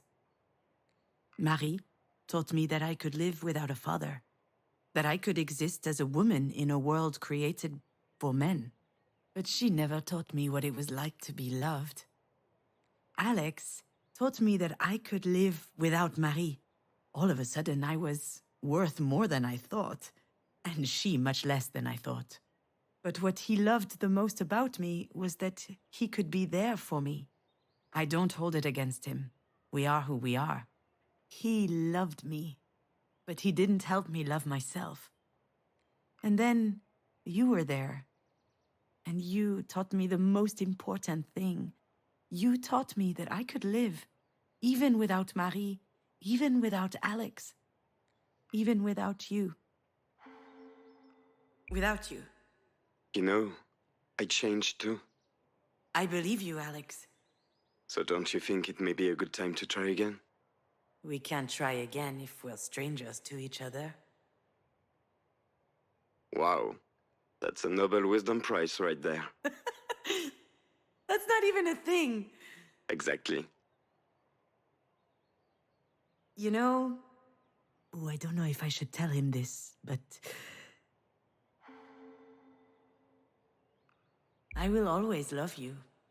And oftentimes I think to myself that we could start something new. We'd hop in the car and road trip through Ardèche. I would take off my flip-flops and rest my bare feet on the dashboard.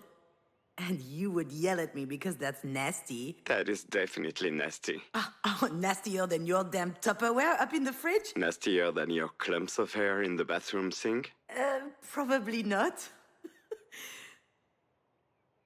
But then I realized that all of these are memories.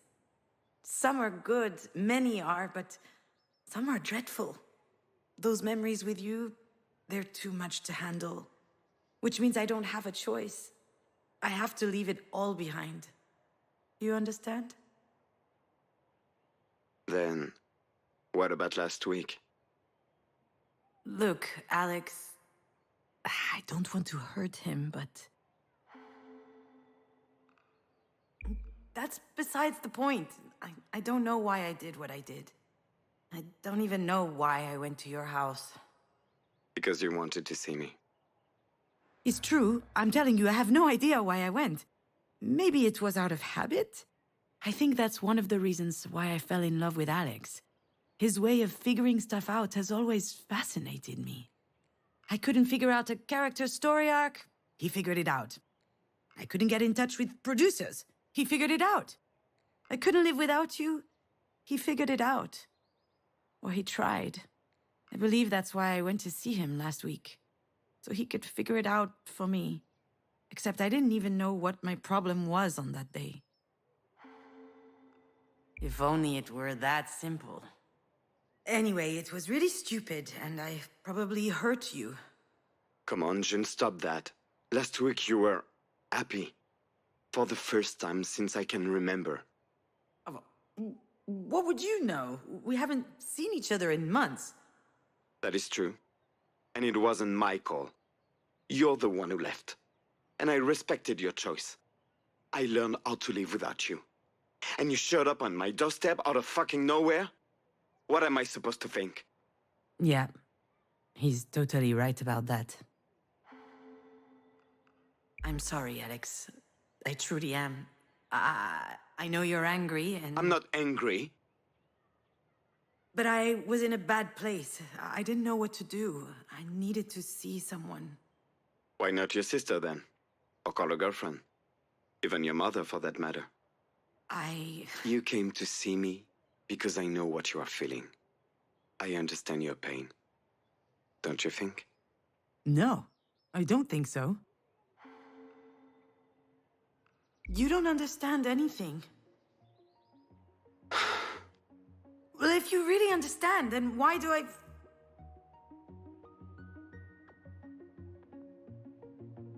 Why the hell do I feel so alone?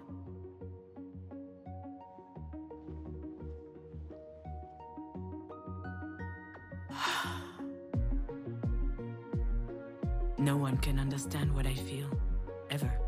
No one can tell me how to live with this, how to do this. It's a gaping hole in the fabric of life, and living with that big a hole in you it's impossible.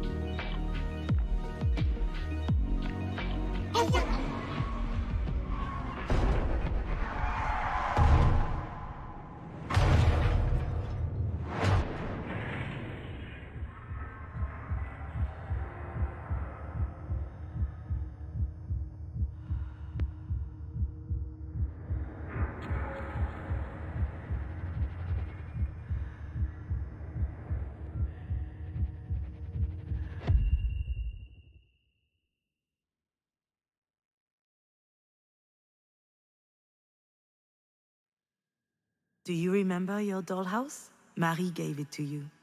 She had built it herself in secret. It was really detailed. There were even miniature figurines of Alex and I for you to play with. Of course you remember. You took to it immediately. You were making up all kinds of stories about daily life where you were the hero.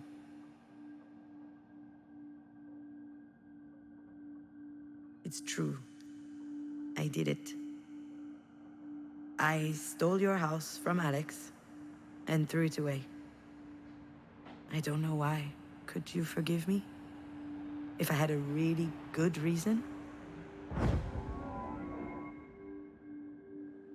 This is Pauline, your father's new girlfriend. Actually, we've known her since high school, but I haven't seen her in a while. She's a great girl, you know. I'm sure your dad will be happy with her. To be honest, I always wondered why he picked me over her back then.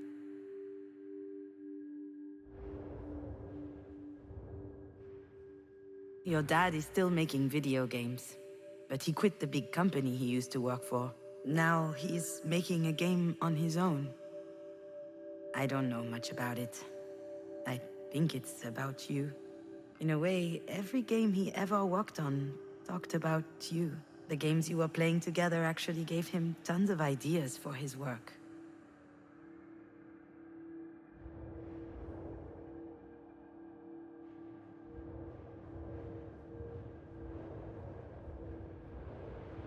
I thought after you passed, I never wondered where it was. I just forgot about it. Some people say that the dead haunt houses. I was afraid that you would haunt that one. Afraid to hear your voice if I stared at it for too long. Alex moved into this place with his new girlfriend about a year ago. He looked happy. Suburban homes aren't my thing, but I was relieved that he had finally left the apartment where the three of us had lived.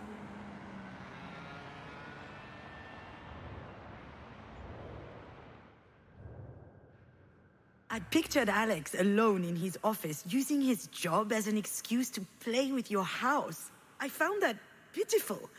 That didn't fit at all with the idea I had of him, always moving forward, never moping around.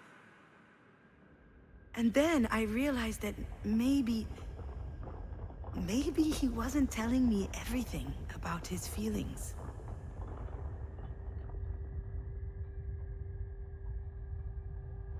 When I learned that Alex and Pauline were moving in together, I thought he had turned the page. Do you want to know what I felt? It's complicated. I think I was impressed. Once more, your father had demonstrated that he was stronger than me, and I'd like to say that I was happy for him.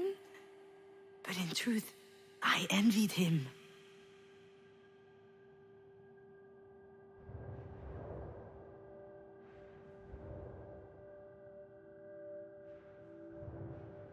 He started doing it at work, just so that he could meet his deadlines. Sometimes we did it together, at parties for fun. Oh, all right, I know it's bad, but when we knew that you were coming, we stopped. And that's why I was surprised to see some at his place last week. He tried to hide it, but I laughed in his face. I'm not his mom. Still, though, I thought to myself it was a bad sign. Alex looked gaunt. Not just because of the blow, it was like he'd been crying. I tried to talk to him, ask him how he was doing. He just dodged the question.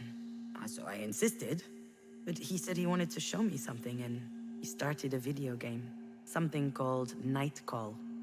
A murder mystery noir where you play a taxi driver. It was really good, but it's hard to have a conversation with a controller in your hands.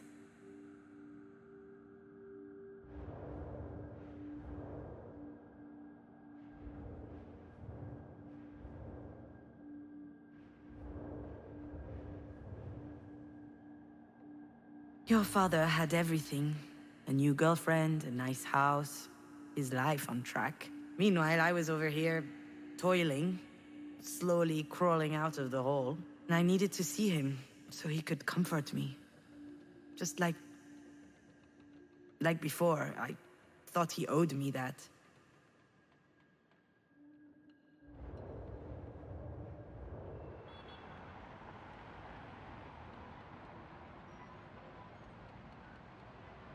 Perhaps I threw away that house because I was jealous of Alex's new life. In fact, I might have wanted to show your father what he was losing by losing us. Perhaps I threw away the house to shake up Alex, to get a reaction from him, so he could be mad at me, so he could snap out of his lurch. Perhaps I threw away that house because I was mad at Alex. His whole stuck in nostalgia thing, I found it incredibly offensive.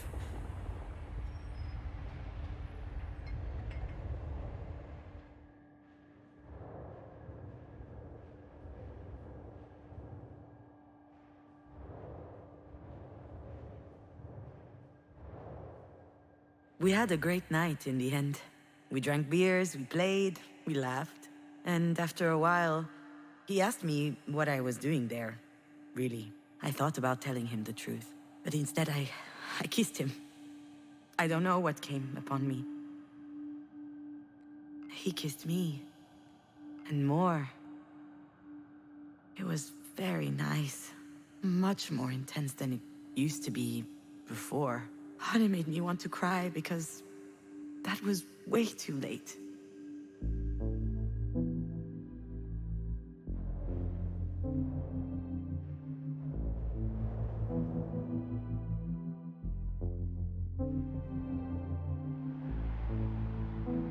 Perhaps I threw away that house because that was my gift to him. Perhaps I thought he needed this old relic out of his life. Like he needed me out of his life.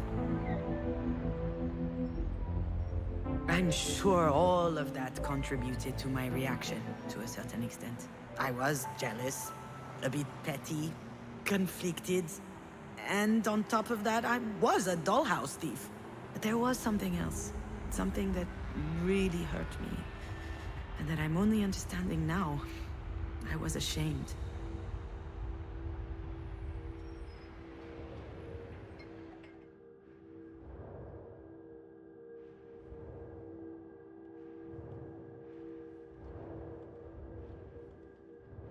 I came to demand support from Alex. I thought it was unfair that he was already happy again. But when I came across that dollhouse, I realized that he missed you as much as I did, which is actually why I threw it away.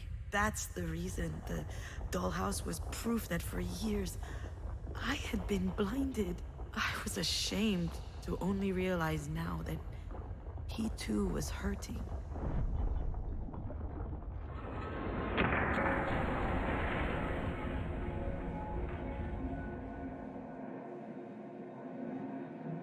I understand your pain. Don't you think? How is this possible? How did I not realize that he was hurting too? And how come he never told me about it? Well, how about you, Alex? Should we talk about that? What? What do you mean? How many times have we talked about Astrid together? About her death? Dozens of times? Hundreds, maybe? That's because we needed to. I needed that. That was the only thing I could talk about, and Alex was always there to listen to me. To check how I'm doing, to inquire about my feelings, to assess my needs, to ask if there was anything else he could do. And I never asked him any questions. Not a single one. Are you sure about that? What do you mean, am I sure? You were devastated. And you? How did you feel? Come on, again with this shit. Pauline is always trying to make me talk to. I don't have anything to say. What am I supposed to say? There's no way you never felt the need to talk about those feelings. That whole time when you finally got me to calm down and fall asleep? How did you feel? What did you think? I don't know. I can't remember. Why are you dragging this up now? Because I never thought to ask you back then. Well, that's all right. I'm okay. I was okay. It's not your fault. He's still doing it.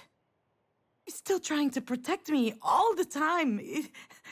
He needs to understand that things have changed. No, maybe not. Anyway, I probably wouldn't have listened to what you had to say. I was unable to.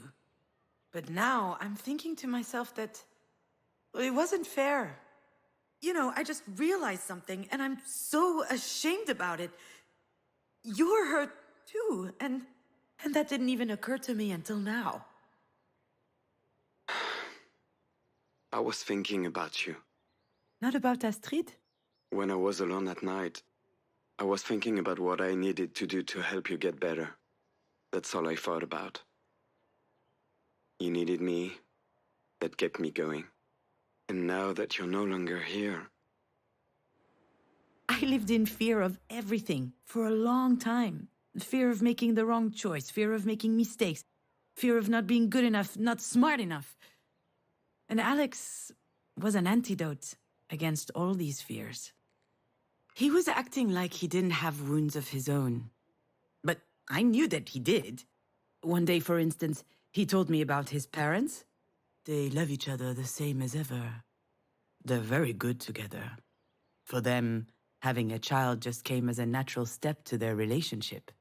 They were nice, patient, kind. They ticked all the boxes. But in the end, parenting, that wasn't their thing. I think that in spite of their best efforts, they don't give a flying fuck about me.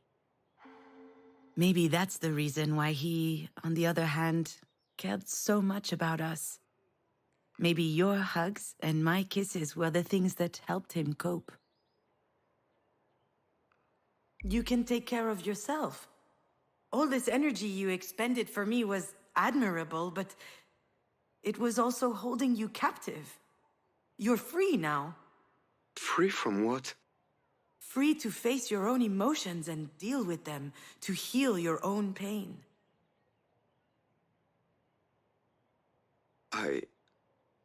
You know, if I ever think too much about her, about how much I miss her, I have to stop. It makes me dizzy, it scares me. I'm pathetic. Of course you're not. I understand. I'm trying to live with it, you know? But missing you on top of missing her, it's too much. I need you. Listen, Alex. How do I tell him? I'm going to hang up now. I blew off Diane to pick up the phone, thinking this was an emergency. But it is an emergency. I'm sure Diane will understand. Alex, you don't know. Fine. The one time I need your help. Oh, poor guy. He's about to feel very bad about this. Oh well, that was his dumb choice. Alex, I'm at the hospital. Oh shit. Are you okay? What happened? Or was it Diane? Don't worry, I'm fine, and so is your dear Diane. It's my mother. She had... Oh. I should be happy that he's relieved, but man, that's harsh. But let's be honest, Alex has never been too keen on her anyway. Do you want to know how he described her? The mug of a James Bond villain, the personality of a public restroom, and the pictorial style of a drunken tardigrade. I'm sure he thought that she was being unfair to me, and that annoyed him. So he avoided her as much as possible. The worst part is that she loved him, but he could see right through her. She understood very quickly that he would not treat her with kid gloves. And she appreciated that, because she loved fighting. Alex didn't like that I wasn't as critical of Marie as he was. He probably thought that I was a bit masochistic. I wasn't. It's just that I'm her daughter, and she's my only mother. Alex, this is my mother we're talking about. I mean, sure, this is Marie, but still. What happened to Our Lady of the Paintbrush? I know it wasn't her heart. She doesn't have one. That doesn't sound like Alex. Not at all. What's happening to him? Is he drunk? It's a bit early to start drinking. Should I be worried? Or perhaps I shouldn't say anything. I actually don't know. They said something about an aneurysm, but I haven't summoned the courage to see her yet. Scared you'll get an earful? All right, enough. It's not funny, Alex. It's not funny. It's actually pretty insensitive, which is not like you. Are you okay? Come on. It's just a joke. Except nothing is ever just a joke. Anyway, what do you care if I'm okay? I mean, I care about you, and Oh, sorry. Are you doing a stand-up routine now? Hopefully that works out better than movies did. Right, I don't know what's going on, but I have no time for this, okay? So I'm just gonna hang up now. Yeah, you hang up. You can call me anytime, day or night, even show up at my house unannounced. I'm here, no worries. But if it's the reverse, I can go right onto hell. That's unfair, Alex. I don't... Unfair? Really? Have I ever not been there for you? What is that supposed to mean? Are we keeping score? That's news to me. I never asked you to be there. I don't owe you a thing, okay? Just call Pauline if you're looking for comfort. That's too easy, Junon. Giving up on me now that you no longer need me. Alex, it's been almost 2 years since... What if I had done that to you when Astrid died? Oh, go fuck yourself, Alex!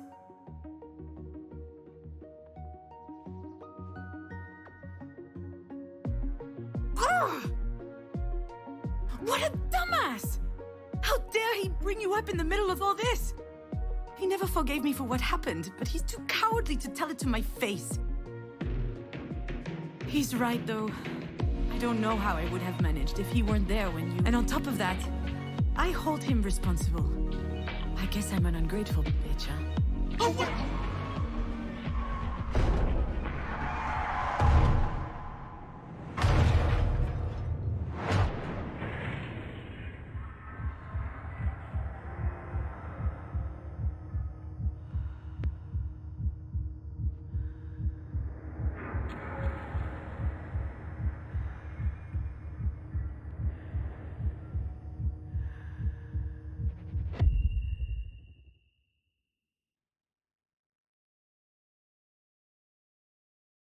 Of all the stories I know, this is probably the least funny one.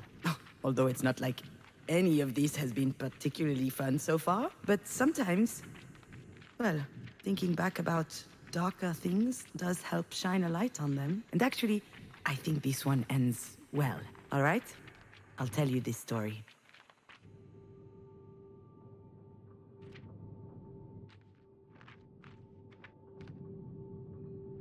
Alex was a great dad who took good care of his child. He showered her, cooked her food, invented games for her. Anytime the little girl was home, his deep laughter would shake the house's walls. And then, one day, Alex no longer feels like laughing.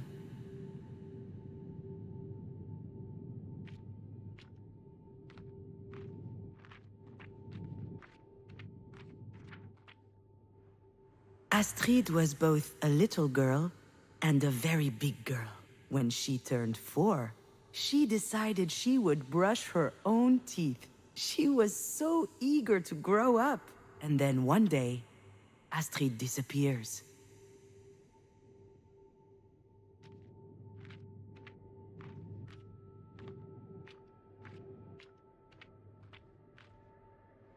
Junon was a mom who had made a huge mistake. She had bruises everywhere, a broken arm, her skull was split.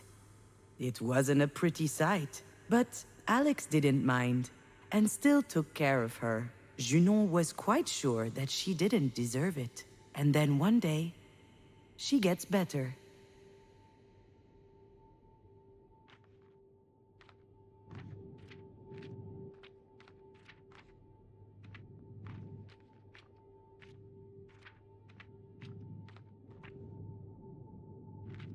Marie was a grandmother who was often angry. As a result, she and Junon did not talk much. It was too exhausting. And then one day, Marie calls.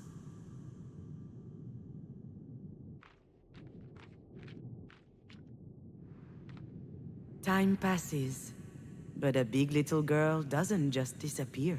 She leaves toys and drawings lying around, and all kinds of fist-sized marks, like tiny little clenched fists punching holes into Junon's heart.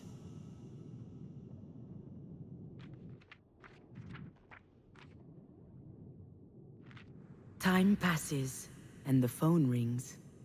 Again, and again, and again. Junon doesn't know what Marie wants, but she can guess. Marie was there when Junon made her big mistake.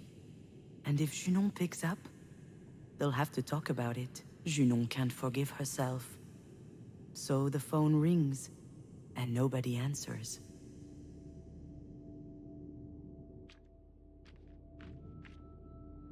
Time passes, and Alex is still standing. He misses his daughter. He misses laughing, too.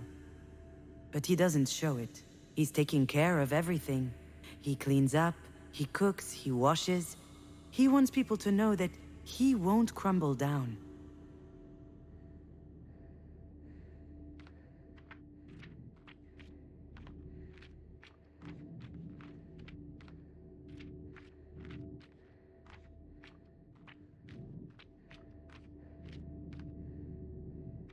Marie keeps on calling. When the accident happened, Marie knocked her head. She looks like she's better now, but Junon is still thinking that she almost killed her. Her too, she might add, so she's not picking up.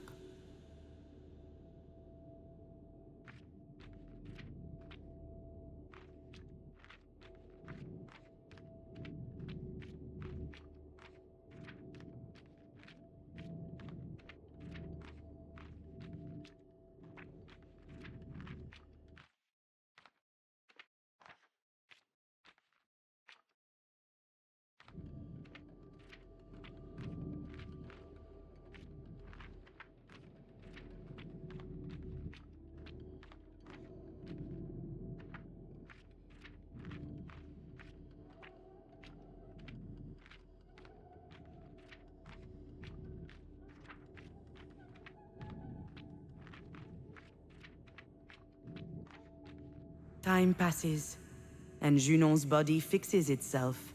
The bones heal, the bruises fade. Doctors call it a miracle. Junon doesn't agree. But these doctors are no good anyway. They didn't even notice that Junon's heart is strewn all around.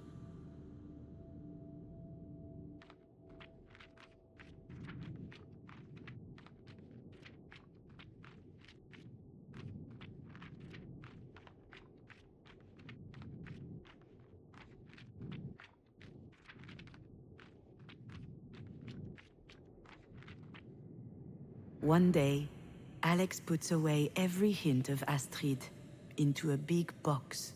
The apartment seems a bit empty all of a sudden. But it is what it is. And Alex isn't crying.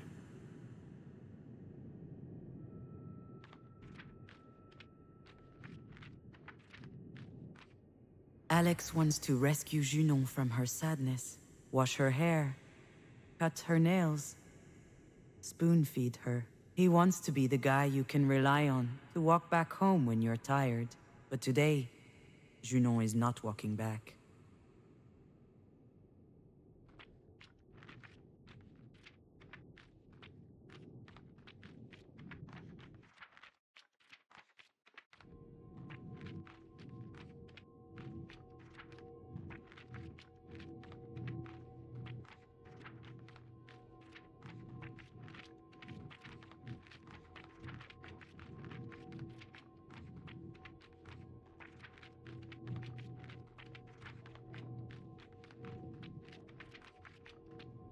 Junon doesn't want to be saved. Not by Alex. Not by anyone. She puts her finger through the candle flame to feel the bite. She wants to hurt.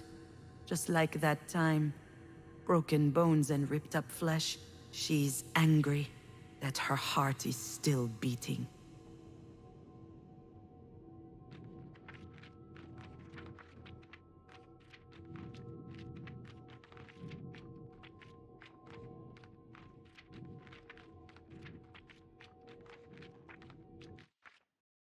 And then one day...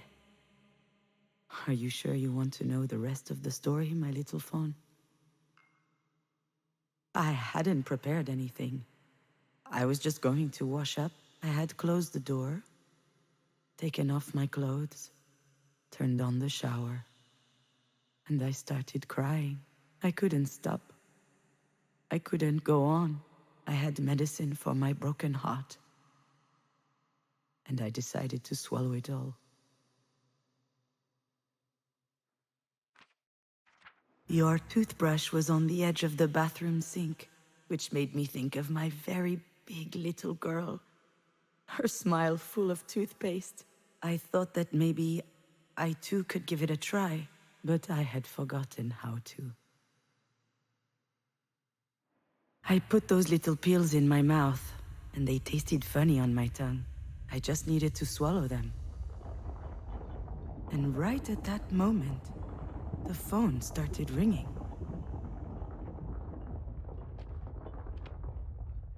Marie didn't ask me why I didn't answer the phone for a whole year.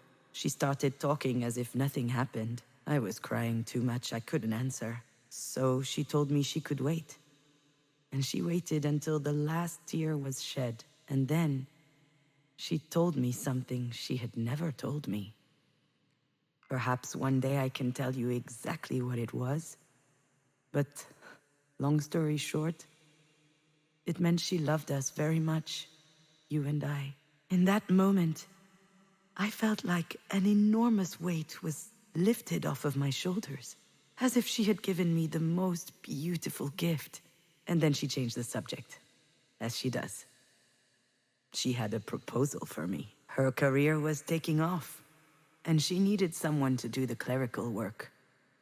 She knew I would do it well. She told me, it's a boring job. I'm not doing you any favors, but you can do me one. I accepted.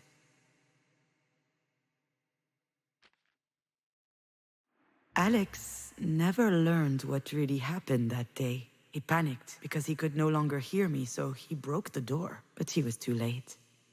It was all over already. That's it, my little fawn. That's the end of my story. If it weren't for Marie, I wouldn't be here to tell you, because she gave me more than words that day. She helped me understand that it was time I made my own decisions. That's the thing I figured out that night.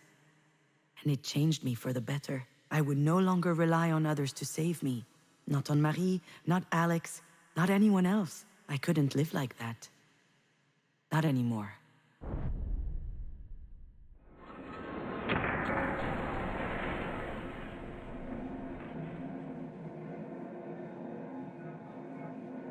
Have I ever not been there for you? He didn't actually understand. He didn't get the dynamic we had and what it did to us. And me neither, actually. Up until today, I lived some sort of a misunderstanding. But it's over. It's true. You were there. Not just when we lost Astrid, you've always been there. I knew that whatever happened, you'd be there. It's not easy to explain why you fall in love with someone. There was no love at first sight between your father and I. We even lost touch after high school. And still, I went to university in Lyon, and he studied video games in Angoulême, across the country. We found each other again by chance, 3 years later at a friend's party. We talked all night. It was as if we had never been apart. At some point that night, we started making out. And I immediately knew that it would last. There was something in his eyes. When he looked at me, I felt like he saw something invisible. Something wonderful. Something valuable. I couldn't believe, in fact, he was looking at me. I was really anxious at the time about everything.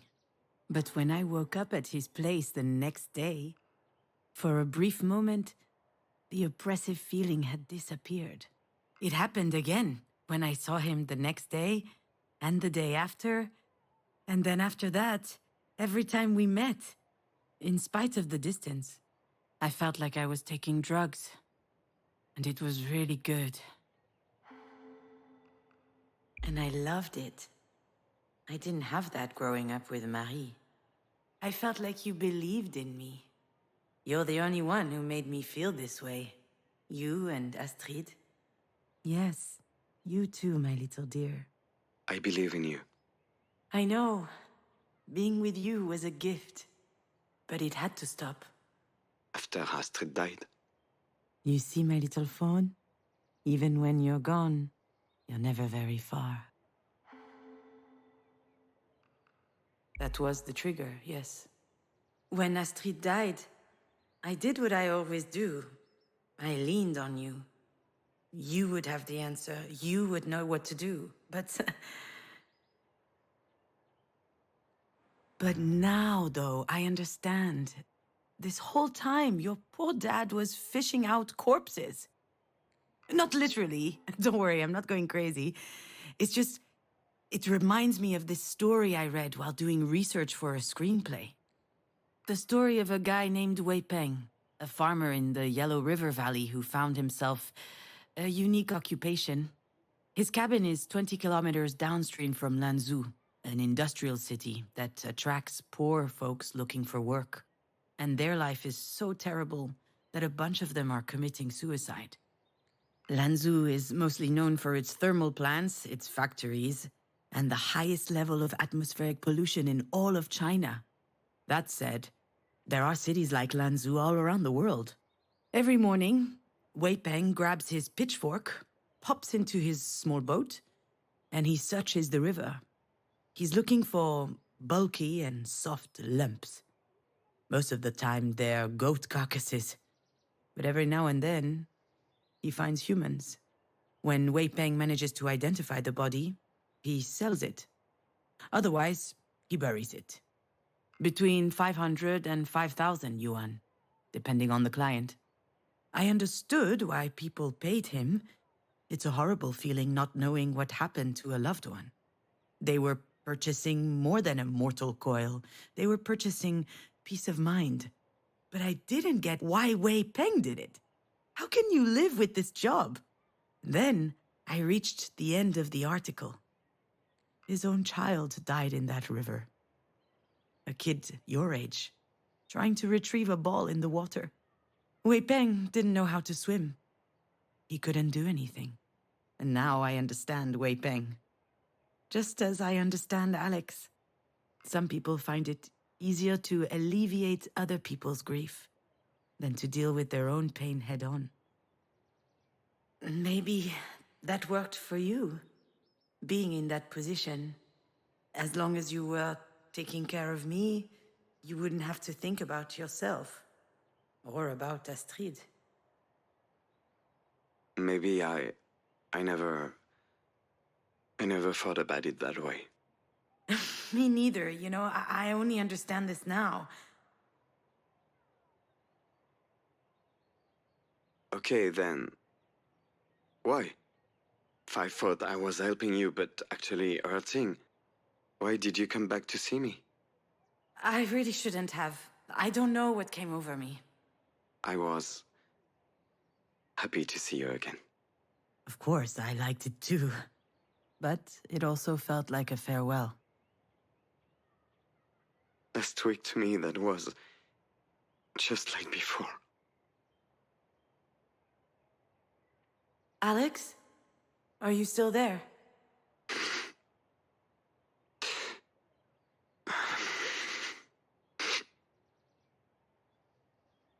Marie had this weird rule back home. You only get to cry once. It didn't matter the reason, from bike falls to headaches to world hunger. She had this theory that there are two reasons one might cry.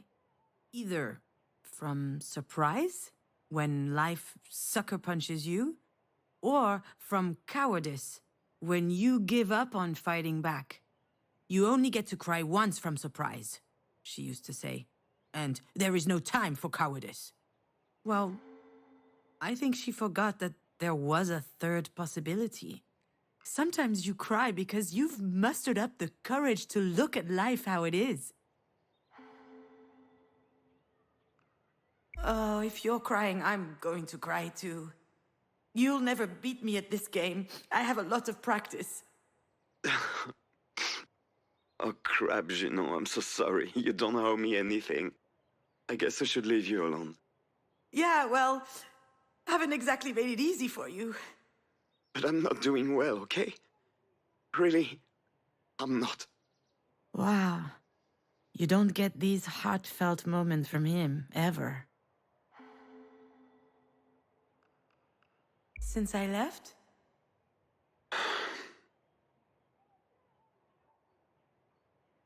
Let me show you something. He wants to video chat. Oh, wow. This is, Did I ever tell you the story of the lookout?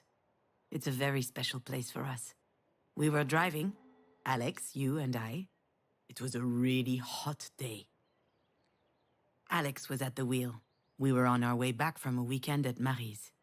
As usual, I was stressed out from spending time with her. I was eager to get home. I was just exhausted. So when you told me your tummy was hurting, I didn't really believe you. I remember clearly thinking, oh, she's okay. And then hearing the sound, like snow falling from the top of a roof on the first warm day. Except it wasn't snow. It was the worst pile of vomit I had ever smelled. When he saw your face in the rear view, Alex knew he had to stop immediately. You looked truly positively puzzled. You were staring at the puddle beneath your feet, then looking around to see where it came from. And I was twisting and contorting from the front seat, but unable to help. I didn't even wait for the car to stop. I jumped out, went for your door, and squeezed you against me. I didn't care if I got dirty. I just wanted you to feel good.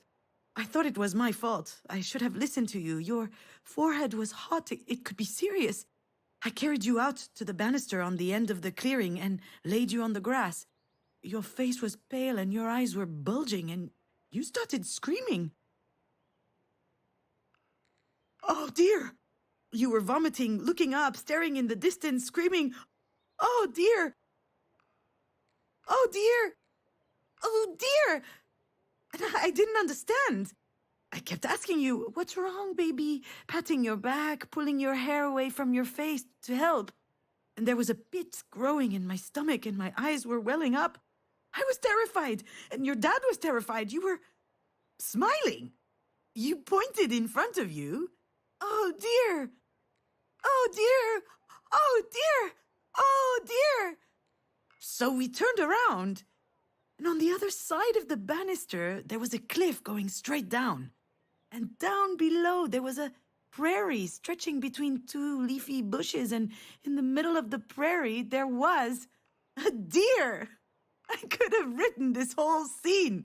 He was standing tall beneath the sunset, as if holding it with his antlers. And he was looking at us, completely stunned. He was magnificent. Alex took a picture with his cell phone. And you kept repeating, "A deer, a deer," clapping your hands when he finally jumped out into the bushes.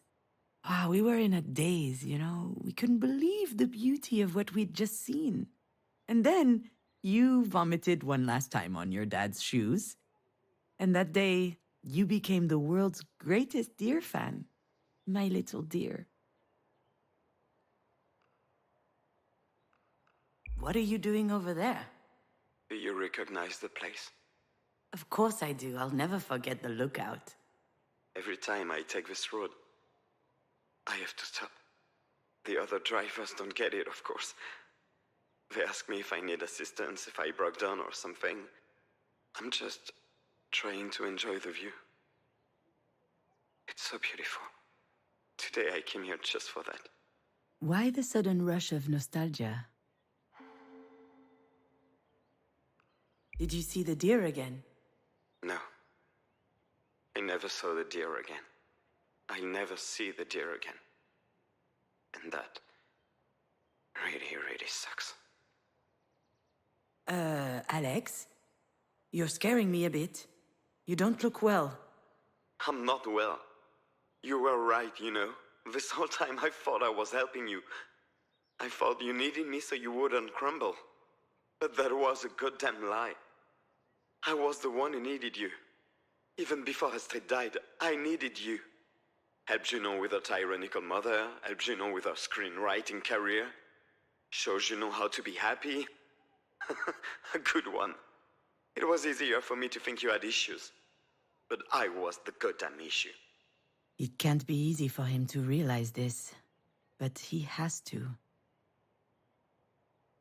At least I hope so. You're not an issue, Alex. And still you got out as soon as you had the chance. I know you can be forgetful when it suits you, but that's pushing it. I remember getting in the car with you. I remember waking up in the hospital with Alex by my side. But what happened in between, it's a black hole for me. Apparently that's pretty common. During extreme events, your brain does not generate memories. It's too busy surviving. I survived, which I guess means that my brain worked really well. But since then, it's been mulling over this one question. Was it all my fault? I was half expecting your dad to hold it against me one day, anyway. But it doesn't hurt any less. That was really shitty. I'm sorry. I'm just tired and sad. Do you want to know why I don't think about Astrid? The real reason? When I think about her, I say things to myself that hurt too much. That I will never see her again. That I will never hear her voice again. That I will never carry her to bed in my arms. How am I supposed to live with that? If only I had the answer to that question. It takes time.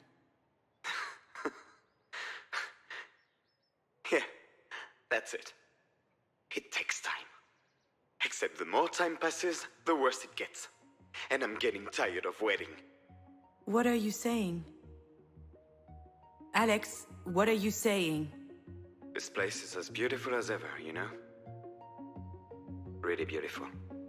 Bye, June. Good luck. Alex, don't... Alex? Alex! Shit, I gotta get over there.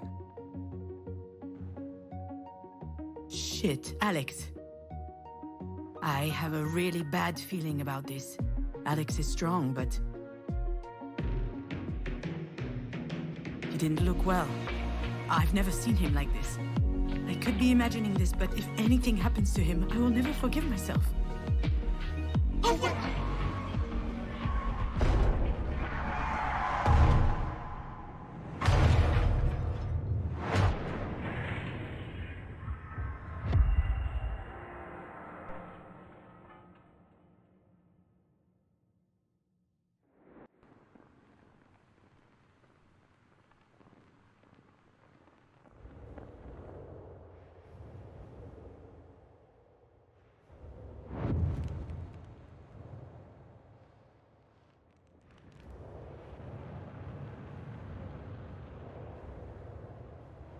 You did what? Oh, come on. I panicked. I just felt like something shady was about to happen. If you think I had any time to think.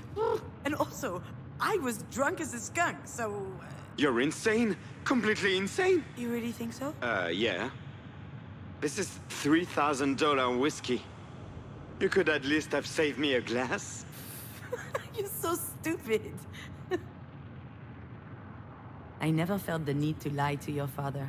I always told him everything, because I felt like he understood me. I can't just ignore other people's judgment. I'm not strong enough. But with Alex, I never felt judged.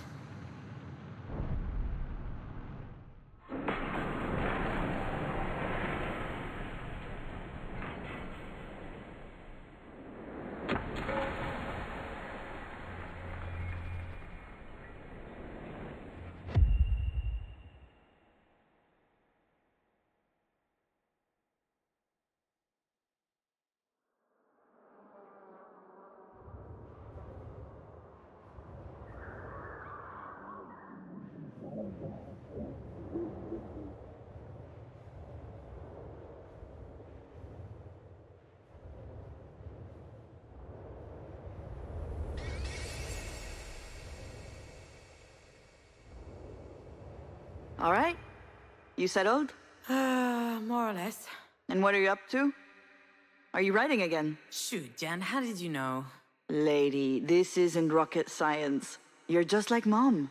It's in your blood. Why do you think Alex has been pushing you all these years? You're the only one who's unaware that you're an artist. For a long time, I thought Alex was pushing me to write out of mercy, because he thought that it would somehow fill a void in my life. It never occurred to me that maybe I was actually talented, and that he had figured it out.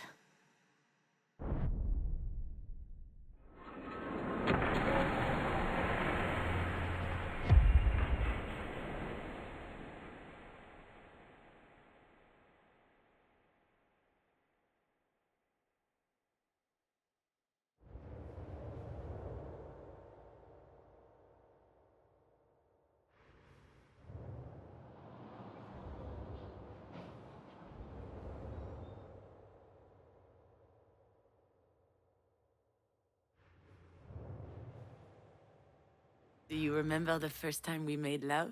How could I forget? Your arm got stuck as you took your shirt off, and you just stood there with your boobs out. That picture is forever etched in my memory. Beautiful. Were you ever gonna come to my help? Certainly not. I had waited so long for that moment. I was relishing it. I will always love your father, you know. Forever. Being able to strip naked, completely naked, and feeling good anyway, that's rare. I hope that I will experience this feeling again one day with someone else. But I'm happy to have known that once in my life already. With him.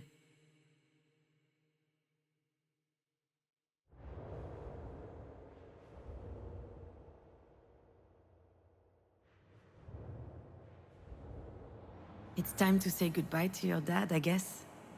I mean, farewell to us. I can no longer be with him because your absence would take up too much space. And also because I realize now that our relationship had something kind of unhealthy. But that doesn't take away from who he is, or from what he gave me. Our story together is ending, but each of us still exists. And we're even stronger than before, because we've grown up, ready for a better rest of our lives. Shaken, transformed, rattled, but unbroken.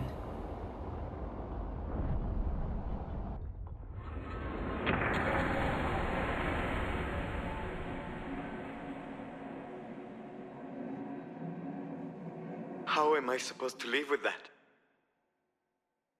Today, it's your dad who feels like his heart is in a million pieces. And this time, I'm the one who can help him understand that it's not all broken.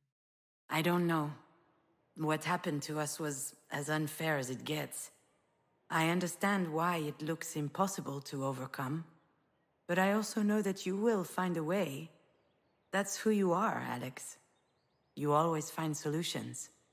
I'm actually trying to learn that from him. Do you remember my stalker? What are you talking about? The guy on Facebook who used to send me dick pics throughout the day?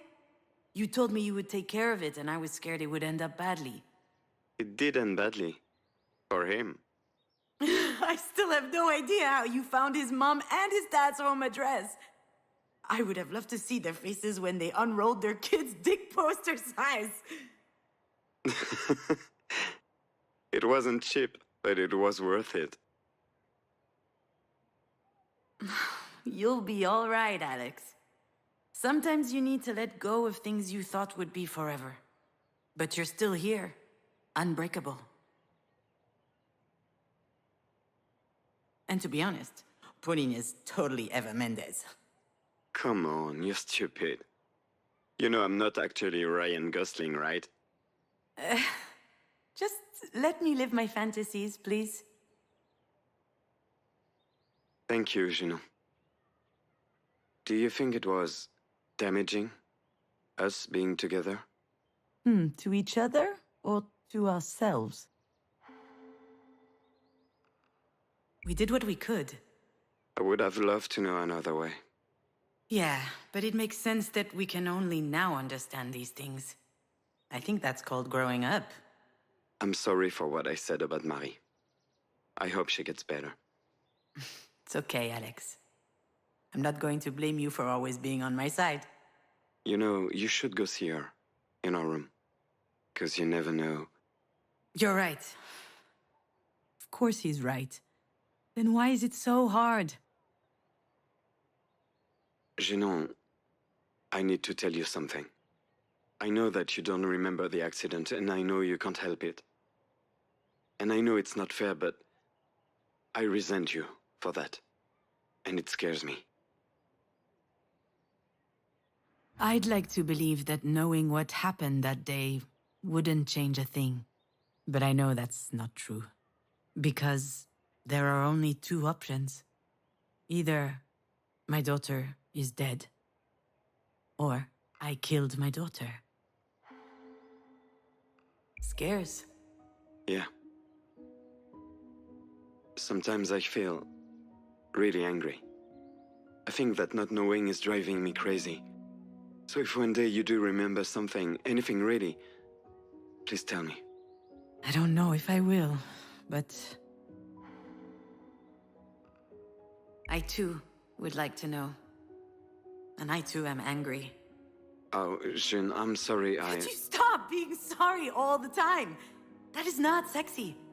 Is Ryan Gosling ever sorry in the movies, huh? And what about Hugh Grant? Is he sorry? Huh? Hey, Adam Driver? I mean, yeah. They do have that hangdog look. Fair point.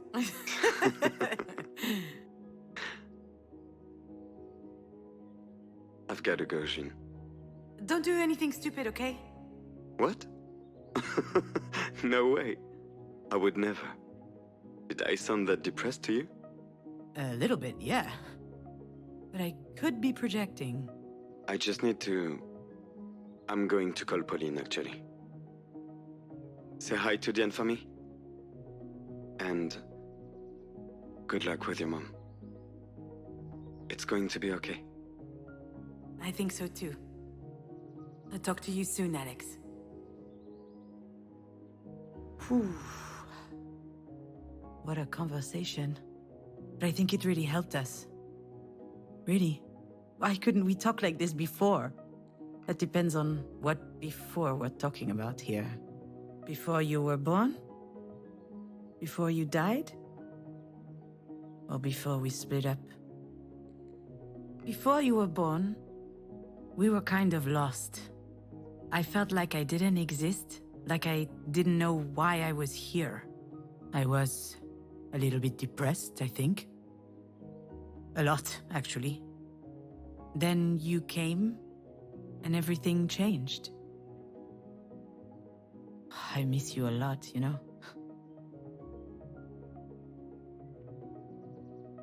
Hey, what are you doing here? Did you follow me? It's forbidden to be here. Hey, wait!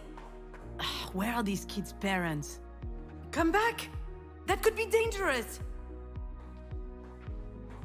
Oof! I haven't run this much since high school. Hey! Can you hear me? Hello? This kid, I swear. Anyone here? There she is. What is she up to? Hey, get down from there! It's dangerous! Don't worry, Mom. It's fine. No, no, no. I've got to get out of here.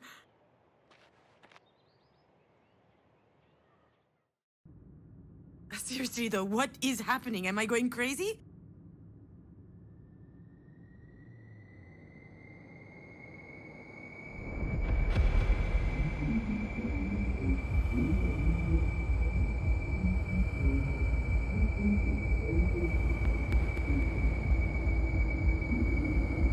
What happened that day? There's no way I forgot everything. It's gotta be there somewhere. It's so such a blur.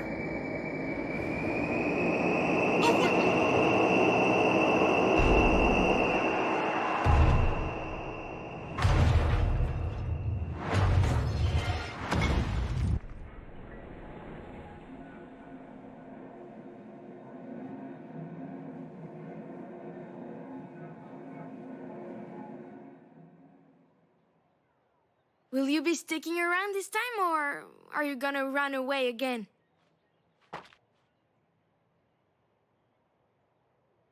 What the hell is happening? Hey, what's up with the curse words? Are they allowed now? Did you just hear what I was thinking? Are you surprised? You've been talking to me in your head for years. Was I supposed to leave you hanging forever? Is it really you? Nope. It couldn't possibly be the real me, seeing how I'm, dead. Like Dad used to say, there's nothing wrong with asking questions. Just make sure you think before you ask. So what are you? A ghost? Oh, maybe I'm finally going crazy. I'm not a ghost. At least, I don't think so. Let's just say that I'm here. Isn't that good enough? It's more than good enough, my little fawn. This is the best thing that's happened to me in a long time. Probably the most worrying thing, also.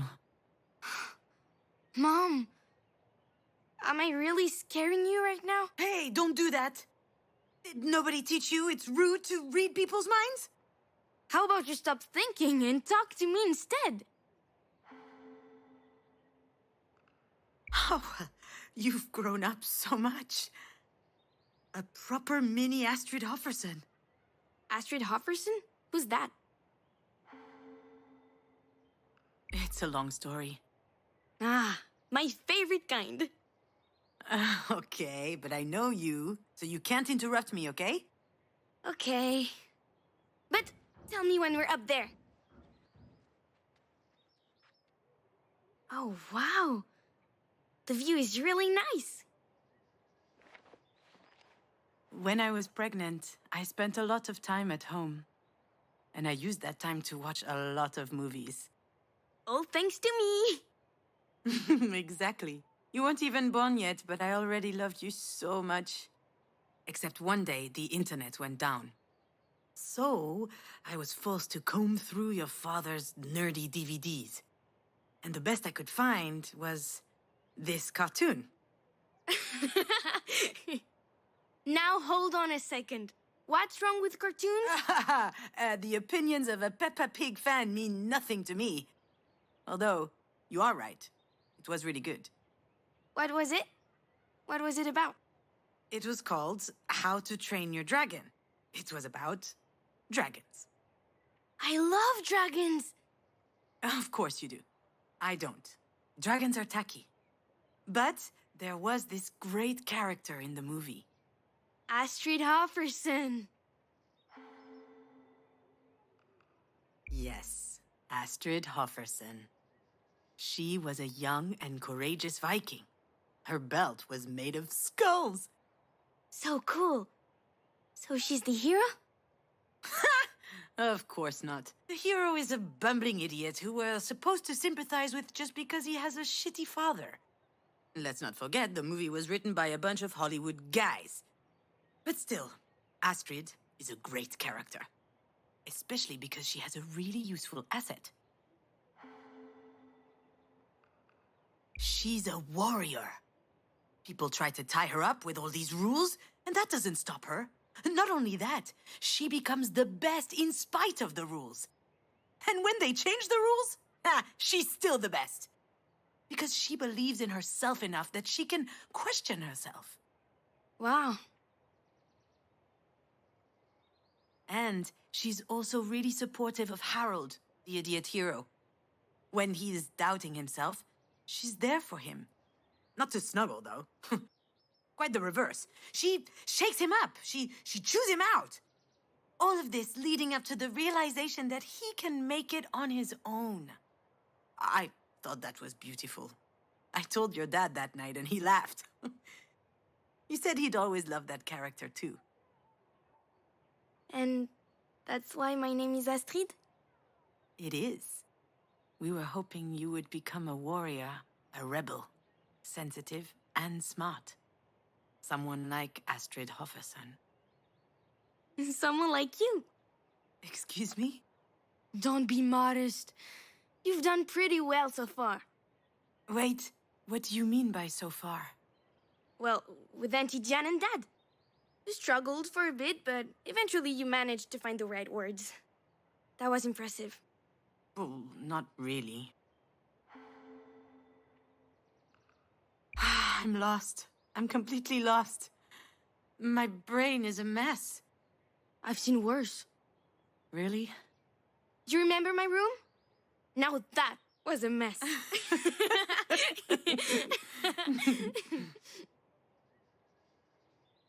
Oh, my little fawn. Before you were born,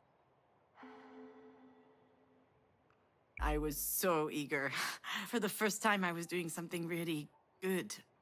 So I poured my whole heart into it. I quit everything. Drinking, smoking, eating shit food. I attended all these really boring medical appointments. I even tried yoga. Can you imagine? Oh, wow. You did. Yeah. And when you were born, when I held you in my arms, I knew that I was right. We were meant to be in each other's lives. And I didn't even begrudge you the episiotomy. I don't think I want to know what an episiotomy is. You are correct. You absolutely do not. When you were born, I knew only one thing. I'd never be alone again. That's how it was supposed to be. But I screwed it up. I was a shitty parent. Just like I was a shitty daughter and a shitty wife. And I lost you. Mom, stop. You didn't lose me. You really think that what, disappeared? I abandoned you. And I think about it all the time, whenever I close my eyes. What happens when you close your eyes? I feel the shards of glass on my skin, on my clothes, beneath my feet. I see the crown of your hair, sparkling like a tiny sunshine on the tarmac. And then I see your open eyes. How can I ever be happy with that tattooed on my eyelids? Mom, maybe you should stop thinking about it. Thinking about it like that, I mean. I don't want to. I mustn't. If I stopped thinking about it, that would be like killing you all over again. Astrid? Don't leave me, Astrid. I don't want you to leave.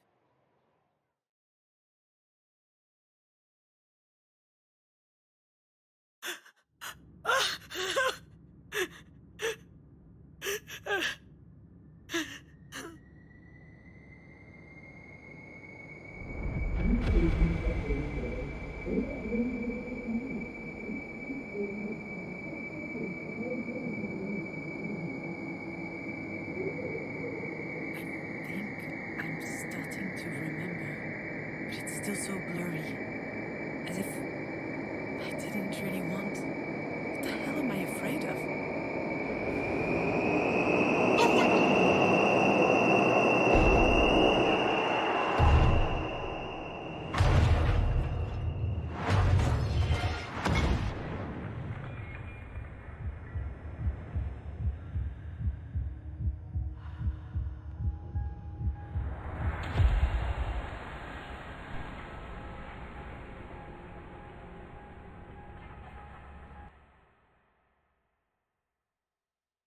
Really? Do I have to?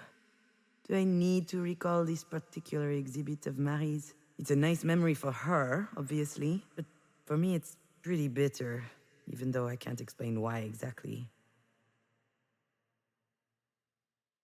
A lot of memories came back to me that night. I would stand in the middle of the gallery with my eyes closed, and they'd crop up as if they were connected in some way. Come to think of it, there may be something to unearth in my own personal exhibit. We'll see. Let me show you around.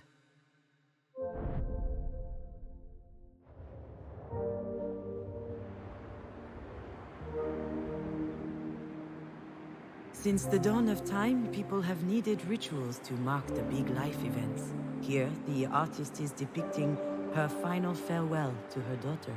At least that's what she thought at the time. Neither Alex nor I could picture you in a tiny coffin. We really preferred that you remained with us, like fine sand in a pretty vase. But in the end, even that was too heavy. I kept thinking about it. One day, on a whim, I made the call. I didn't tell your father. I didn't feel like explaining. I just called Diane, and I told her to meet me over there, by the sea. And she didn't ask any questions, nothing. She just said, I'll be there. I was crying when we arrived at the cliff, overlooking the beach. Diane gently took out the urn from my hands, opened it towards the sea, and she said, Donnie was a good bowler, and a good man. He was a man who loved the outdoors, and bowling. I burst out laughing, and snot splurted out of my nose all over my fucking chin. And Dan was laughing too, and 1,000 particles of you flew out around us, all up in my hair. I thought it would be freeing to see you leave like this, disappear. That was the goal of this ceremony. But now I know that it didn't work. It didn't make me feel free. Rather, it made me feel the emptiness.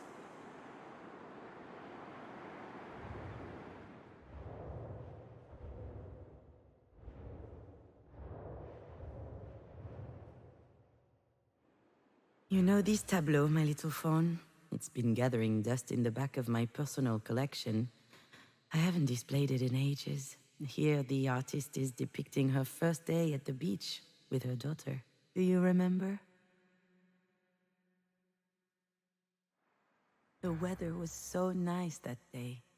We had eaten ice cream under the big umbrella. Then you pulled out your little tongue, your head got close to my arm, and I felt something cold and wet above my elbow. "You taste salty," you said.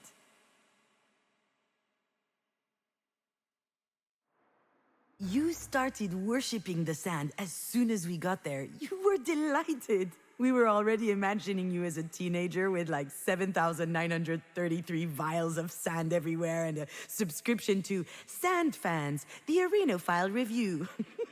Hey, if it was between that or weed, we weren't sure which would be worse.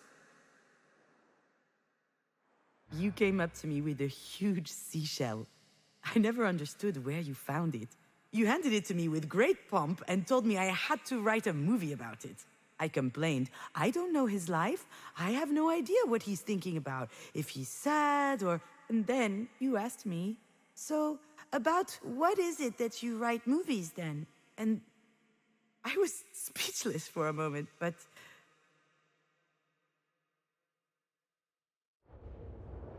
Suddenly, I felt it welling up in my heart and my stomach. Happiness. And then, that's it. That's what I wanted to write about. I had totally forgotten this, but at one point in my life, I wanted to write about happiness.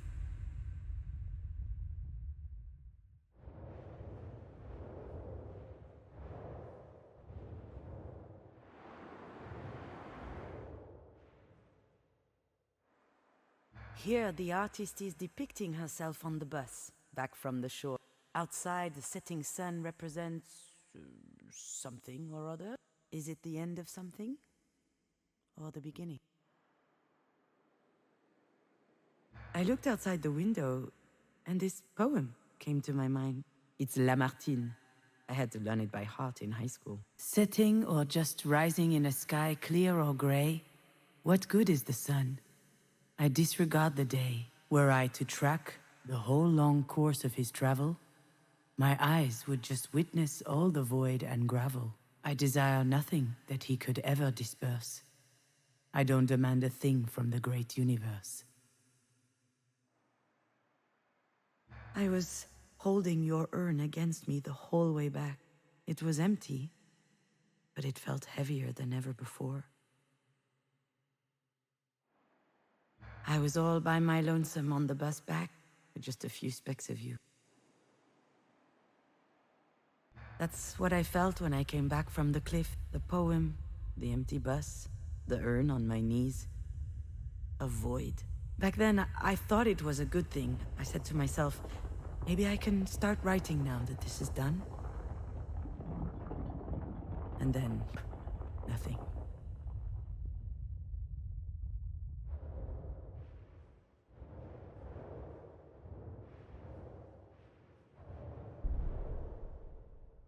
I remember almost every word of the pretentious card next to Marie's painting. The auto-portrait series is undoubtedly Marie de Mange's most ambitious work to date. She arranges herself in a discomfiting position, ripe with malaise, and also a certain eroticism. Self-portrait number 8 is the final entry in the series, and one of the most powerful paintings of the 21st century.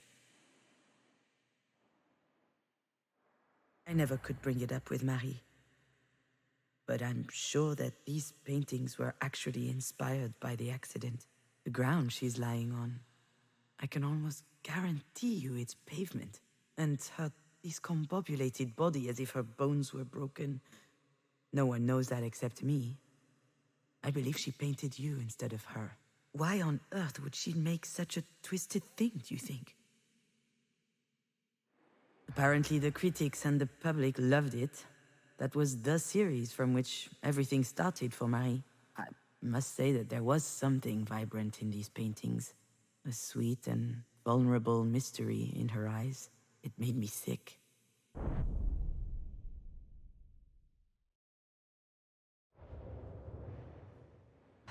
I couldn't believe how many paintings Marie had done since you died. Meanwhile, I couldn't write for my life. It made no sense anymore. When I left Alex, I did get started on something, as if separating from him had inspired me. But after a few months, nothing I had written was worth reading. Those paintings made me so angry. I kept thinking this. Marie is feeding off of my bereavement. Through her art, she managed to turn what happened into something else. Something beautiful. I, on the other hand, had nowhere left to go in that moment. I couldn't do it anymore. My bag of happiness was ripped to shreds.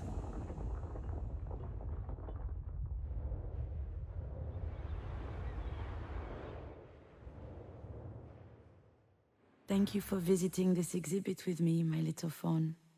What did you learn? When I see all of this again, I wonder what made me think that making you disappear would take the pain away. Attempting to erase every bit of you meant locking me out of this incredible little room inside my heart. The place that gave me life. The place that inspired me. Now I know that I need to keep that space for you within myself, so that I can write and I can live. You're still with me.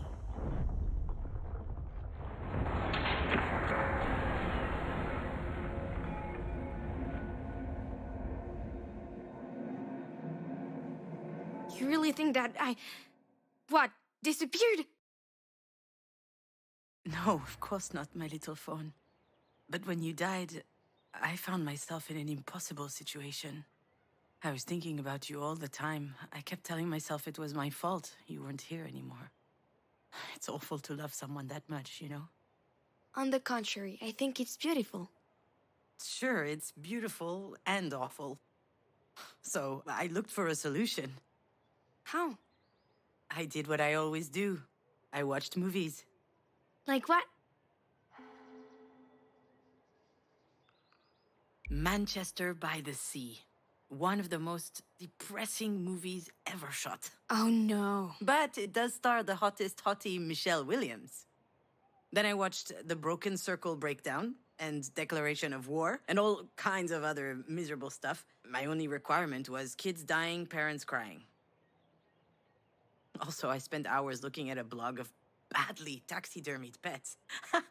I remember one dachshund in particular with these bulging eyes and a big crooked mouth. It was both the saddest and the funniest thing I'd ever seen.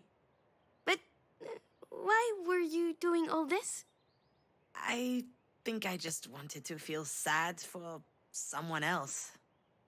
I was hoping I'd feel less alone, like it would water down my grief. Did it work? Of course not. Why should it? That wasn't the right way to handle things. Now I know how lucky I am to be able to think about you every day, even though it's hard sometimes.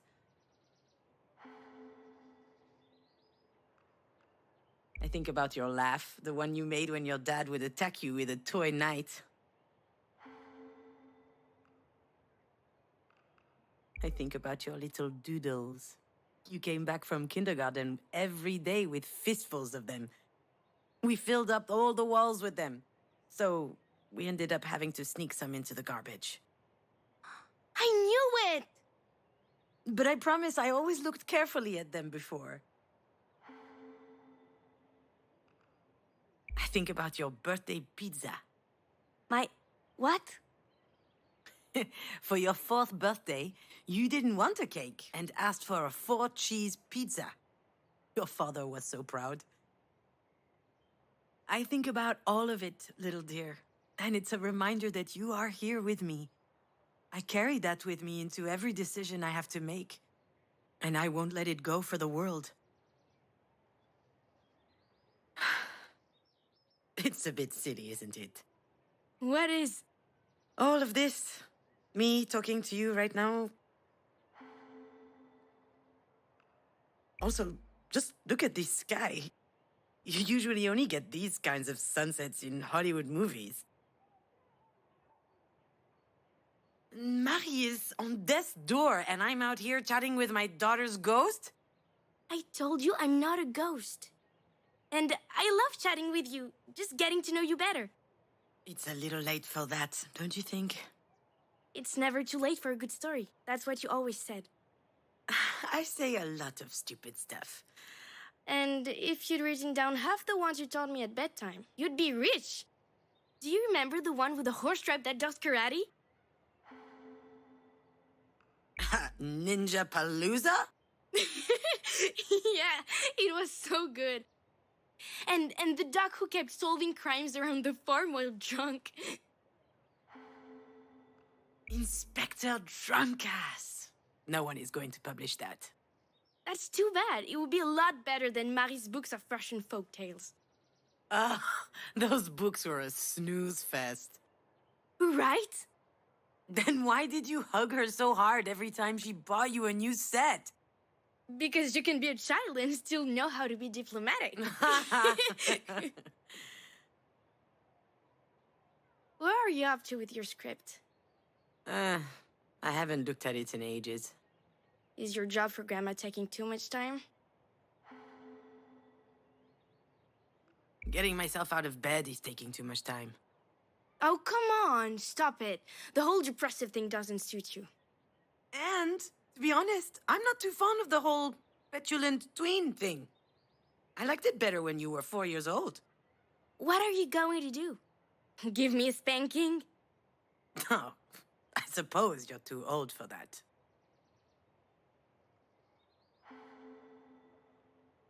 I'm so happy to see you. So am I. And I think you're very pretty. Oh, thank you, little phone. I only sleep about 5 hours a night. My hair is so dirty that it won't budge even if I untie it, and I'm smoking more than the Amazon rainforest under Bolsonaro. I've noticed. That's very bad, by the way. That stuff kills, Mom. Typical me. My imaginary 9-year-old daughter swings by to give me an earful. I did tell you that you were pretty first.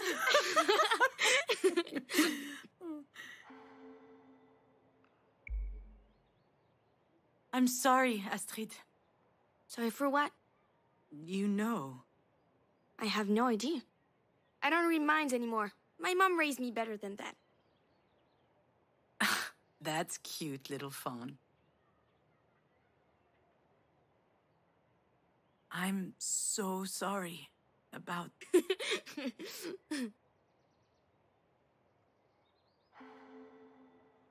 That wasn't a joke. Sorry, I'm sorry. It's just... Do you remember what happened? No. I mean, I remember that we were going to Mina's birthday party. I was driving, but after that, it's all a blur. See? That's why I was laughing. You totally forgot how it happened. For all you know, we were struck by a meteor through the windshield or something. So I ask again. Why are you sorry? Stop it. I know what you're trying to do, but whatever happened, it was me, Astrid. It was my fault. All right. You're not ready to talk. You need more time to think.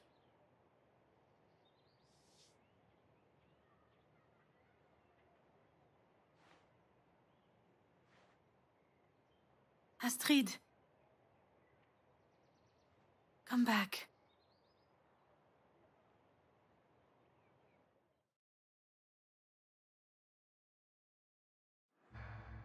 Needs more time to think. What did she mean by that? What am I even talking about? I'm mulling over my dead daughter's imaginary advice? I'm going off the deep end here.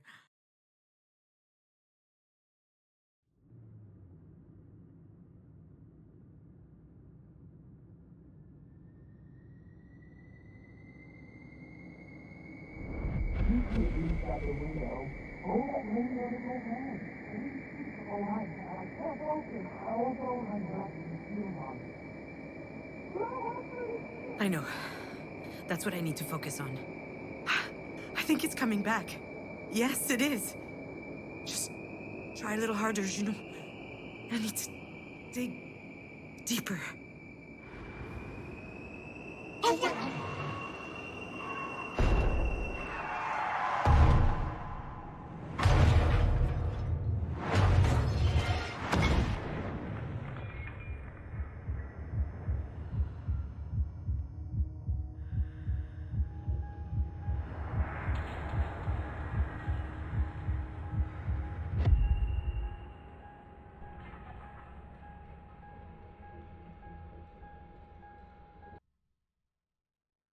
What does it mean to be a mother? Is it being 100% focused on your child? Is it always knowing what to do? Never having any doubt? Is it sacrificing your ambitions?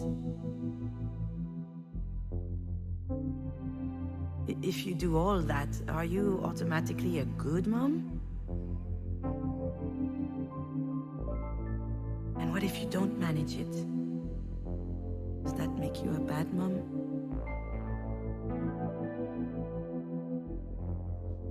I've asked myself all of these questions a lot.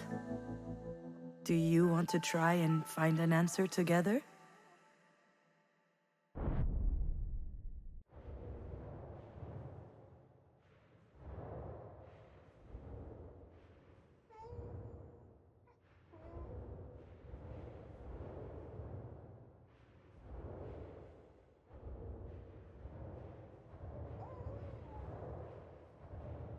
Good mom? Bad mom? Maybe I should start with telling you the fun moments.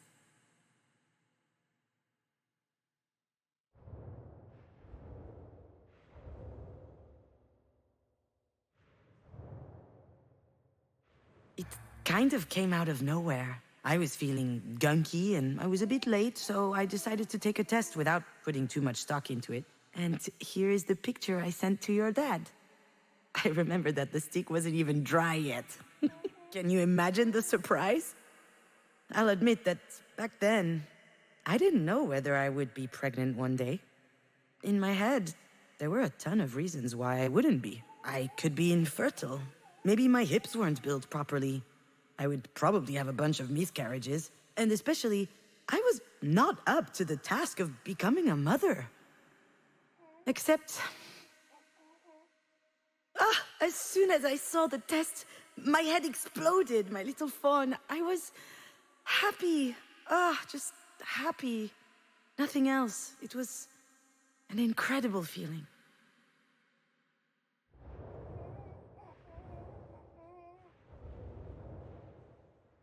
That was the year before you were born. Alex had been on my ass to get in touch with the friend of a cousin of one of his friends who was a producer. Anyway, I was supposed to schedule a meeting with him during the next Cannes festival. I wasn't planning on going to Cannes at all.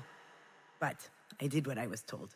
I managed to slip into a party where I eventually met the guy, and it worked out. Yeah. We spent the night smoking cigs, sounding off about the worst turkeys from the festival. And a few weeks later, I was writing a spec for a series.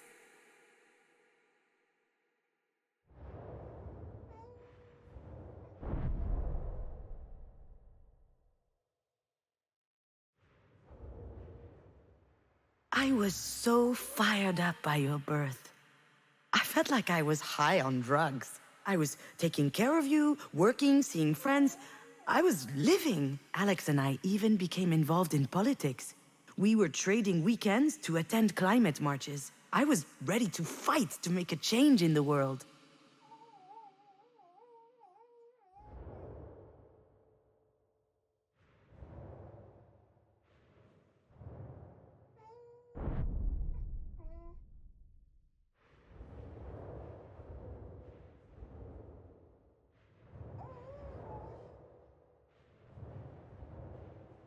Thus, within the span of a year, I delivered 2 babies. Astrid, in January, just over 8 pounds, hungry as a wolf, and a mug to die for.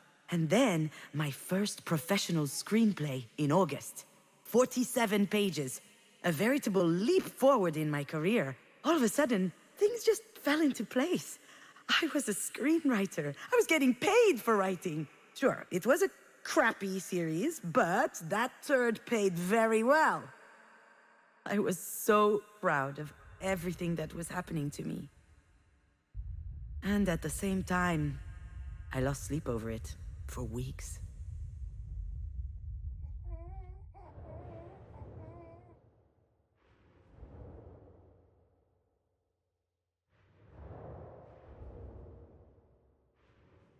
Because there were some dark thoughts too. The ones your light could not dispel.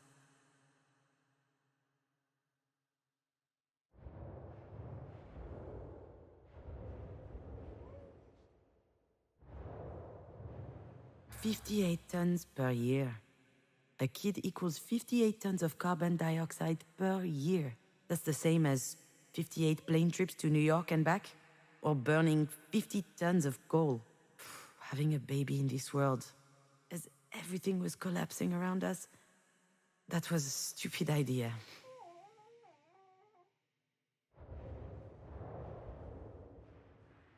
You didn't really get the chance to witness it, but this is a funny time we're living in. Imagine having an incredible daughter and a job you've wanted forever, and then you get glued to a screen, and it bums you out. I would see people on social media, people I would never even have heard of in real life, and they were great parents, great artists, working on great stuff, having great success. Everybody seemed way ahead of me. And it felt like it was my fault for being so behind. How dared I aspire to being happy?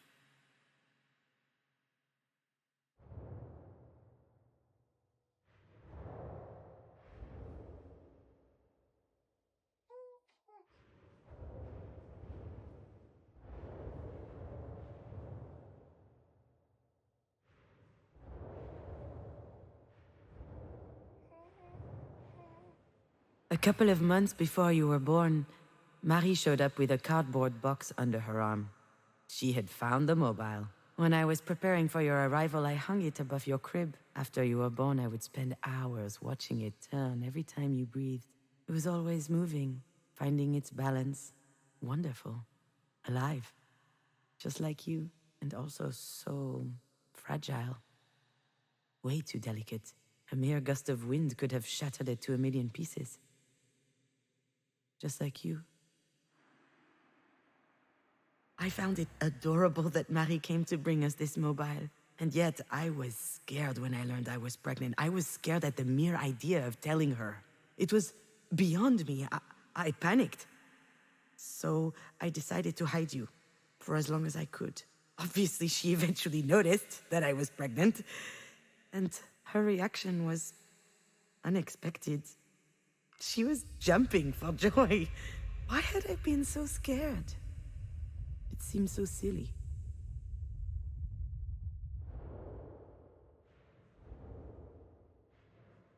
I know breastfeeding while on a cell phone isn't exactly what you picture from a perfect mother. Well, that only happened once, or maybe twice, or a bunch of times, actually. I loved connecting with you, It was a magnetic force. Time disappeared when I looked into your eyes. But sometimes I was overwhelmed by everything else. The earth that keeps on spinning, the anxiety of not doing enough, projects at a standstill while others are going full speed, and then the fear that it would all stop. That's always a little bit there. But I think I was stronger than that in the end.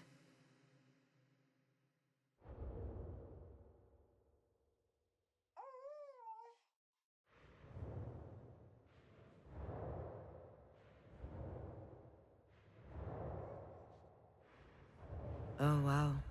I just remembered something that happened years ago. I guess I was 16 or 17 years old. I was in my room, staring at this mobile instead of doing my homework.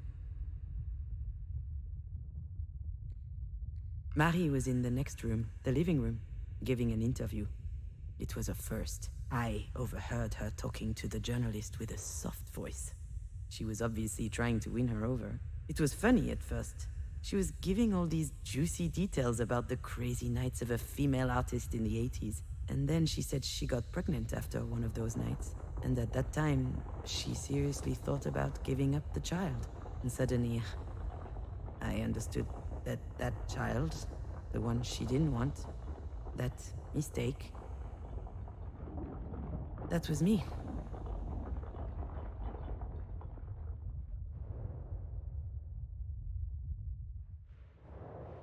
To me, being a mom was one of the greatest joys in my life. I wanted to feel you growing inside of me and then meet you and live all that, the whole experience. And writing was the same. I really wanted to do it, and then I actually did. I wanted these things. I bore them and I cherished them. But I struggled with them too, because I was scared. I had doubts, but really most of all I had this lingering feeling that maybe I shouldn't have been there. And when I lost you, and writing had lost its meaning, that feeling came back with a vengeance. This feeling, this knowledge that whatever I do, it is not enough.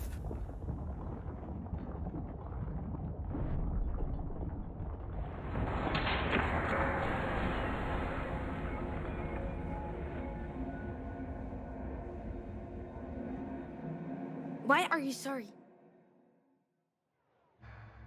It's hard to be a good parent when you're a damaged adult. You become responsible for a life. That requires courage, confidence, and a lot of nerve. And it's really easy to get it wrong. What does that mean? How can I explain? For the first few months of your life, you were like an extension of me. You couldn't talk, you couldn't walk, you could barely see, actually. And I was feeding you out of my own body. Yuck. Yeah, yuck! Having your life in my hands. That funny feeling. That's what being a mom was all about to me. And then one day, you got sick. It just looked like a cold at first. Marie would send me some grandma remedies. Thyme inhalers, yellow sugar potions. I have no idea where she got those. She never did that for us. That was nice. Very. I didn't try any of them. Then, things got worse. One Friday night, I was alone with you. You started having difficulty breathing. You were in the living room, stacking wooden cubes, and I just kept staring at your chest. You were struggling to get enough air into your lungs.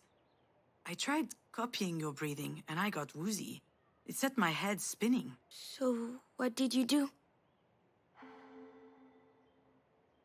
I grabbed my phone and called our doctor. I told him I didn't care what time it was, that I needed to come at once. I felt really guilty that it'd taken me that long. I hadn't wanted to disturb him. I was so scared that you were going to die. And when I got to the doctor's office, I was a mess. The doctor asked me what was wrong with you, and I said that you were having difficulty breathing, and he was so calm.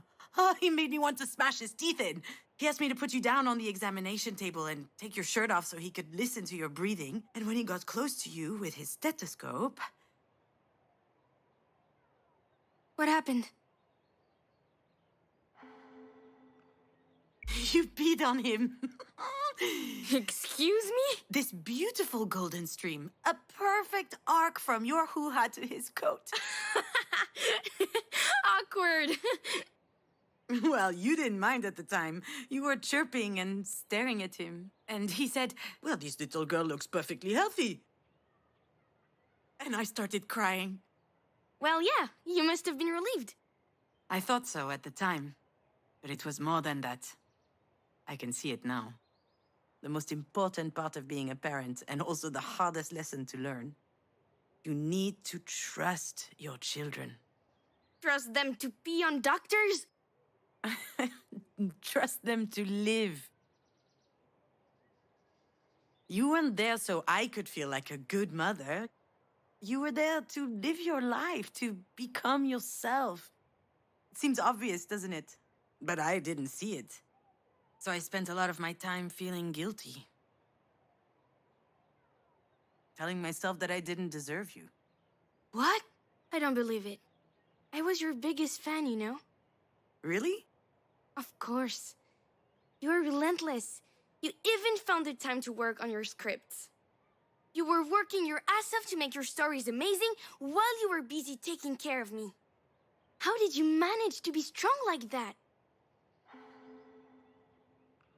I mean, your father was there as well.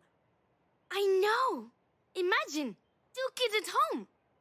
Oh, come on. Mom, you know I love Dad with all my heart. But in my view, he probably regards mental fortitude as a kind of superpower. Okay.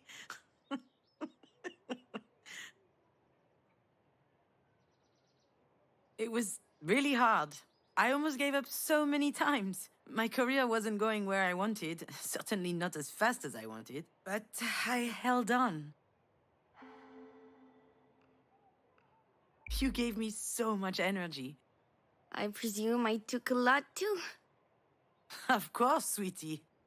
I often wish you had an off switch, especially when I saw my face in the mirror the next morning. But that was just a detail. Every morning was magical. I'd grab you in my arms. You'd smile back. You trusted me. I had no more doubt, no more questions. I knew exactly who I was. No one had ever looked at me that way. What an incredible gift. It's just a shame you spent your best years writing for soap opera. Wow! You do a great Marie impression. I'm better now, you know? It still hurts like hell. But I get it. I can survive this. On a good day, I can even convince myself that it could be worse. You might have been a goth teenager. What's a goth? Well, I could show you a couple pictures of 14-year-old me. Unfortunately, I think they all got destroyed in a fire or something. What a shame.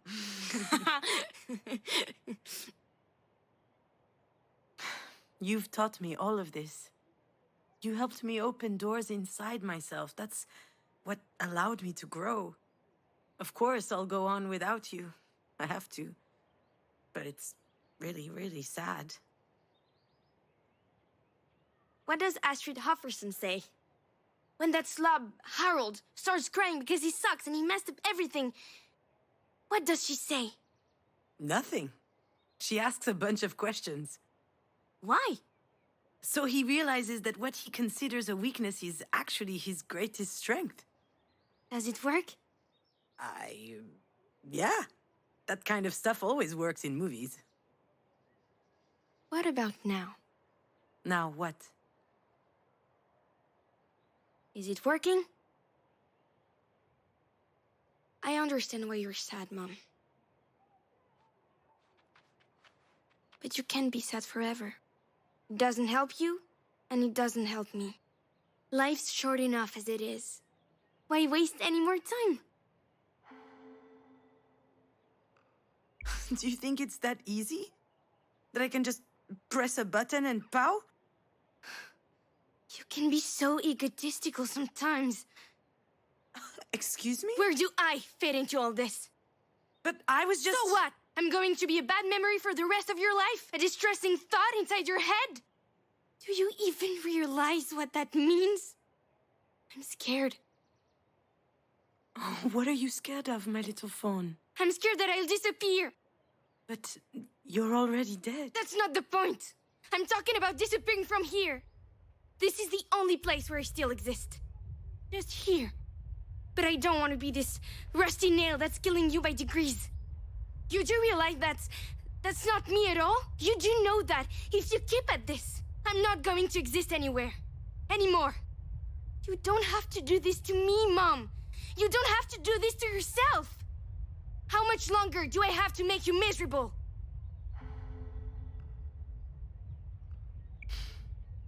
I know you don't deserve that, my little dear. It's all my fault. Stop it, Mom. Just stop.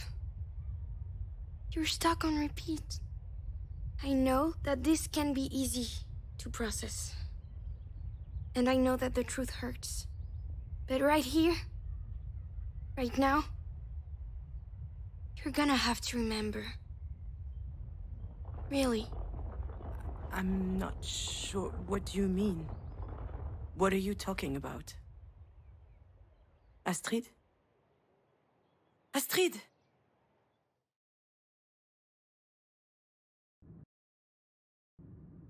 She's right. Of course she's right. I need to remember now. It's time.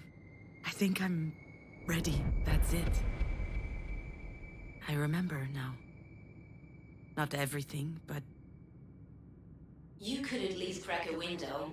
All that rain brought a cool front. It had just rained. The road was wet and slippery. Ah, shit, I can't drive with these heels on. I didn't sleep all night. I can't focus. Also... I was exhausted. Stressed out. In no condition to drive. I was nervous about meeting with my producer. Mom, watch for the deer! I don't know why I didn't see the deer earlier. My mind must have been elsewhere. When I heard your warning, my first thought was to avoid hitting it. They were your favorite animal. So I swerved and we ran off the road. And then...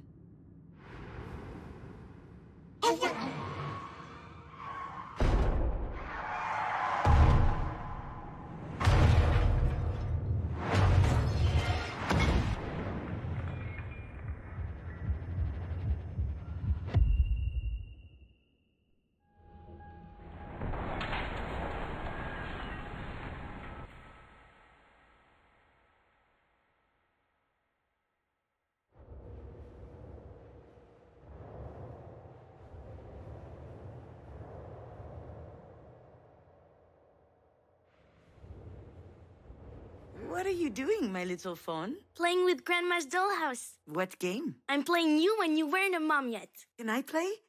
I'll be Alex. Hey, cutie. You come here often? Hi, do you want a baby? Oh, this is moving a bit fast. What the heck? Let's make the best little girl on Earth. Of course she'll be the best. How do you know? Well, I'm the one making her in my belly, so... Talking to you was intoxicating.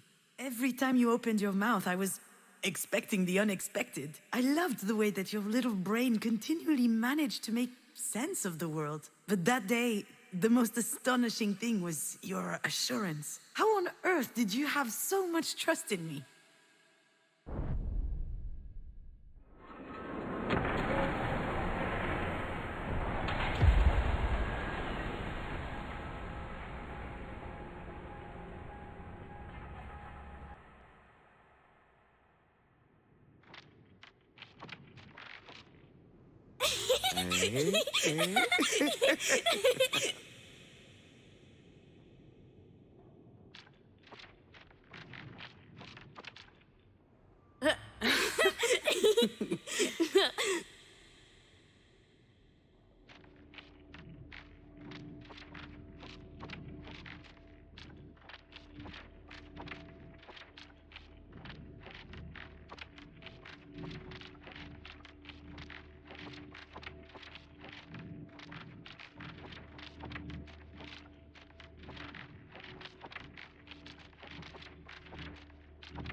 Listen to me, Junon. You and Alex brought an extraordinary little girl into this world. Astrid was our sunshine. She gave us all a lot of light all through her tiny life. You were able to make such a being because you have it in you. The sun. And the sun never goes out. It shines. So hang on. And shine bright. I know you can.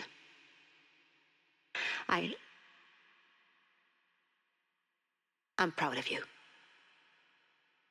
You and Marie have a connection that's peculiar. You used to spend hours in her shop watching her paint. She loved that you were so curious. She smiled at you, explained stuff to you. She asked for your opinion about her work. Can you imagine?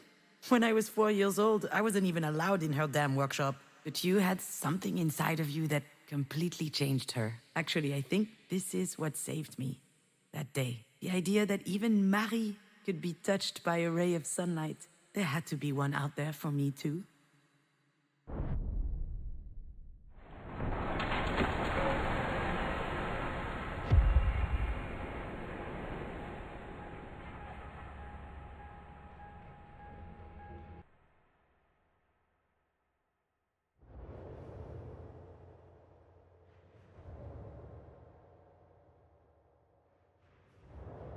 Damn, June, I can't believe it. I'm going to be a dad. We're going to be parents. When I got your picture, I yelled so loud, I think 3 guys here had a stroke. I'm just unable to focus on work. I'm so happy. It feels so... I feel like it's going to change my life. I mean... No, I mean, it's going to change me. Like, I'll never be the same again. I can't wait. And you, what do you think? I think you should take the afternoon off and come home. Oh, okay. But why? Is there an emergency? Do you need me? I don't need you. But I am wondering what it's like to have sex with a dad. Wow, what a weird thing to say. I'm on my way. He was right, you know. Your dad. When you arrived, he changed to his core. Before you were born, he was always a bit lost, a bit wandering through his own life. But from the day you showed up, it was as if everything had become clear for him, as if he finally understood what he was doing here.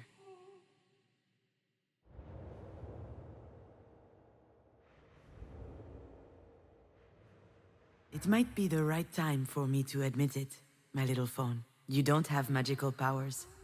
You never had any. You didn't put us under a spell. Not Marie, nor your dad or I. It's easy to hide behind the fact that your being there made everything else possible. And to convince ourselves that your not being there is forever locking us out of being happy. But that's not true. The seeds that allowed us to change were always inside of us. Sure, they were buried deeply, but they couldn't wait to grow. And you were simply an incredible, a wonderful beam of sunlight.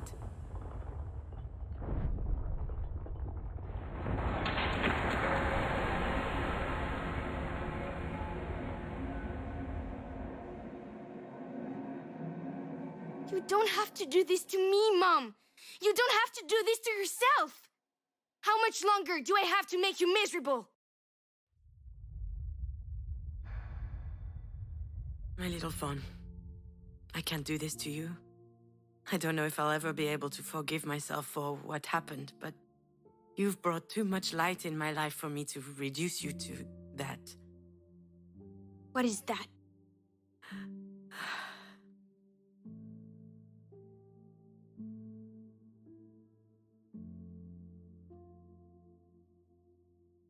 Mom, what do you mean by that? You know what I mean. I do, but I'm not sure you do. So I'm going to need you to say it. What is that?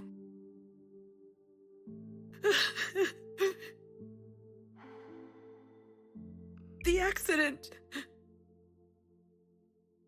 It was an accident. Yes, it was an accident, Mom. I lived a life full of joy and laughter and vibrating plastic lightsabers. You shouldn't ever have found that. And it wasn't a lightsaber. You think I don't know that? I lived a great life full of love. I will always love Dad, Marie, Diane, and you for everything you've given me. for the cozy spot that you made for me in your lives. And then one day, there was an accident. It was an accident. Say it again. It was an accident. An accident. A disaster. A calamity. There's nothing to forgive. It's not your fault. You know that, right? Deep down. Do I? Then why do I feel all this guilt? Yeah, that's another mystery. You're angry. But are you sure that you're angry at yourself, Mom? I don't know. I believe in you. You'll figure it out. And when you do, you'll make the right decision. I think you're ready now. I'm ready. Thank you, little fawn. Thank you for your help. You can leave now. I've got this. I know.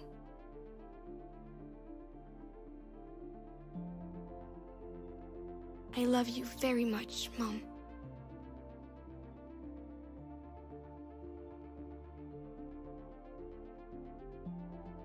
Me too, Astrid. I love you very, very much.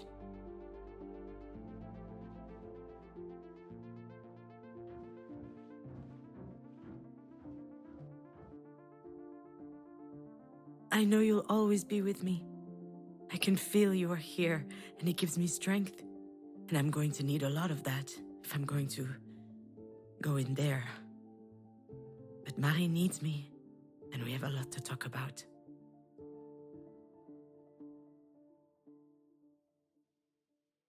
I guess I should have asked the doctor to give me a little something before I went into this room.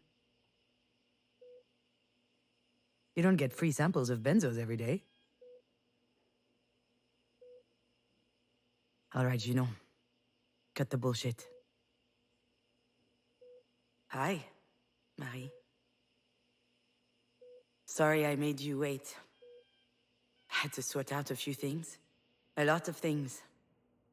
But anyway, you knew I was coming eventually, didn't you? You've always had this weird gift of knowing what we're about to do before we even think about doing it. Once again, you were right. I'm here. But I almost didn't come in. I was close earlier, but I just stood outside the door. I was angry at you. I don't even know why. I mean, you're not exactly the warmest mother in the world. Still, why are things so complicated between us? Why do I always feel so threatened when I'm around you?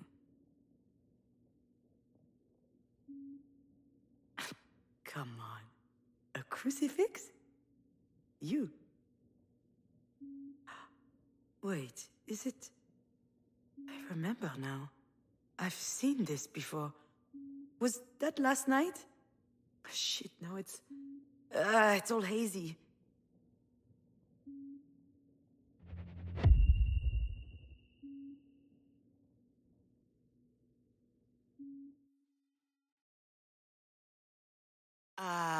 Hold on. What's that around your neck? Is that a cross? This? It's a childhood keepsake. I found it in my stuff a while back. What? Were you a choir girl or something? It's a bit more complicated than that. I'm listening. Please, you never told me anything about your youth. Ugh. What the heck? After all, why not? That might do me good. And I owe you that. What's that supposed to mean? Nothing. Just shut your mouth, pour me a glass of wine, and listen.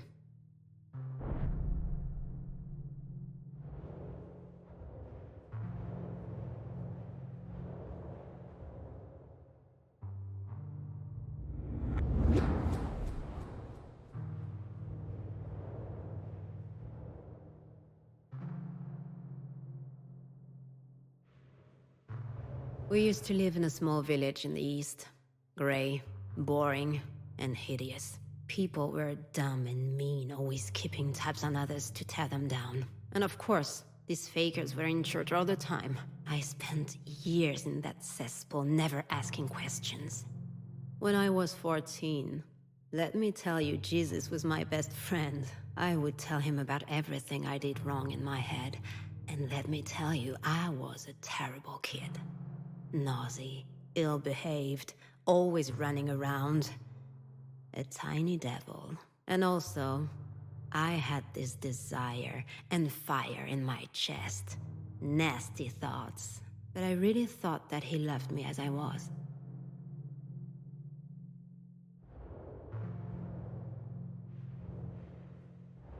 Back then, I had 3 sources of comfort. Jesus, books, and drawing. So I spent an insane amount of time sketching in the neighborhood churches. It was a disease. Everything I laid eyes on had to end up on a sheet of paper. At least then, people left me alone.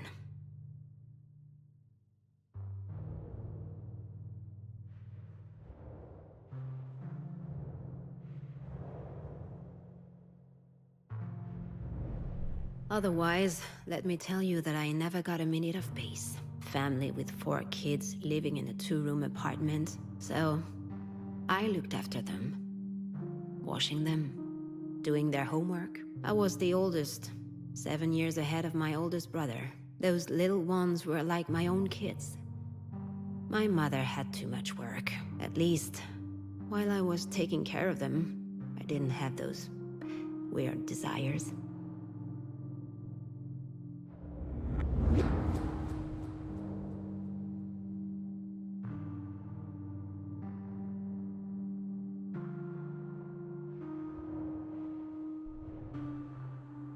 My mother always worked her butt off. She would work one factory job after the other, then clean up rich folks' homes. I used to think she was the bravest person in the world. And the strongest. Of course, she had her own temper. She would get into these screaming matches sometimes. And she would drink too. But I was convinced that I could trust her. We were 2 peas in a pod, my aunt and I. She was the whore in the family. She didn't want to settle, she didn't want kids. She had escaped to live the crazy life in Paris. Freedom. The exact opposite of my mother. One time, she told me something about my mom and dad. Something that blew everything else up. There was an evening dance. He was 19, and she was 15. According to my aunt, he was a bit tipsy. He brought her into a small clearing, and there, he forced her. They had to get married in a hurry after that, when they learned that my mother was pregnant. Pregnant with me.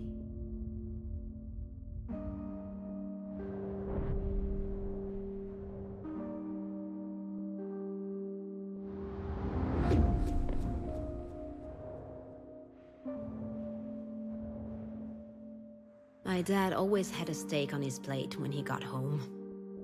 Every night.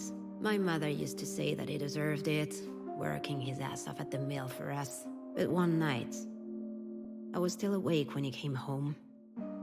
He was completely shit-faced. He was living in a fallen world. The steel industry was his life, but his life had no tomorrow. So he drank. That night he looked at me weird. I didn't understand. I felt guilty.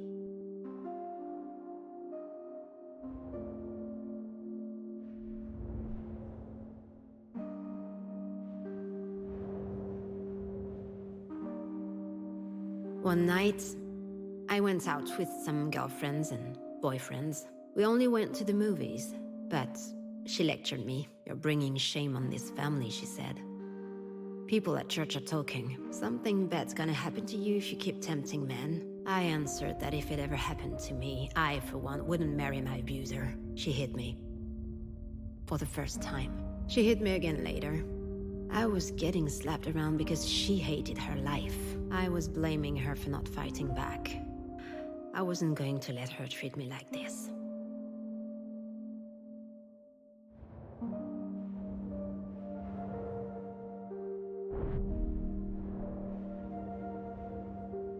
The day after, it felt like a spell was broken. The church stank. The sculptures were ugly.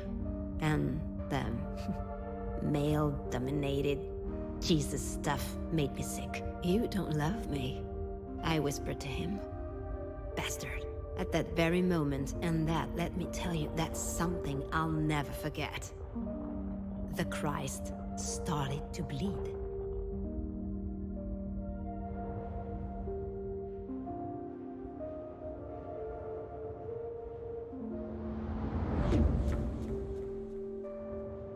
I had my first period right after my tantrum at the church. I was already 14 years old. Pretty late. But then, my body started to develop.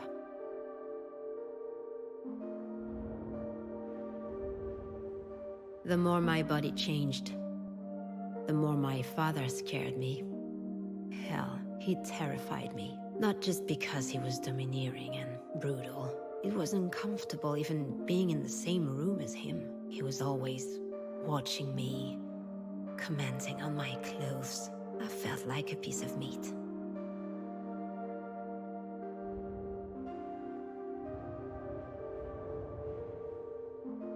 The last time she raised her hand to me, she hit me so hard.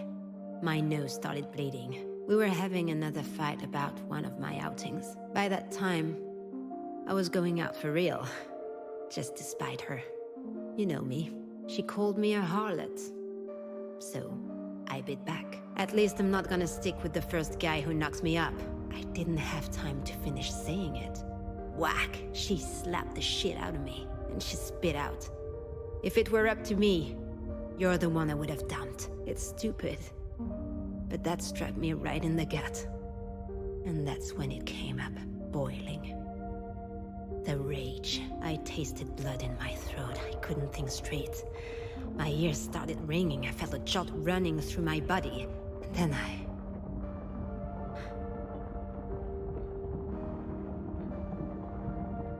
Then it was over. I couldn't walk it back.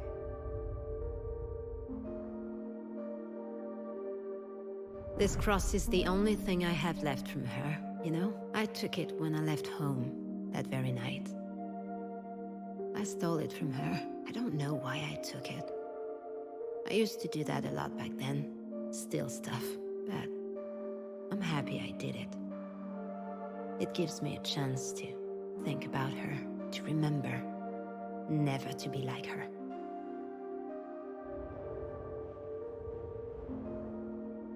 You see, I'm always telling you to face things head on. But that day, I left.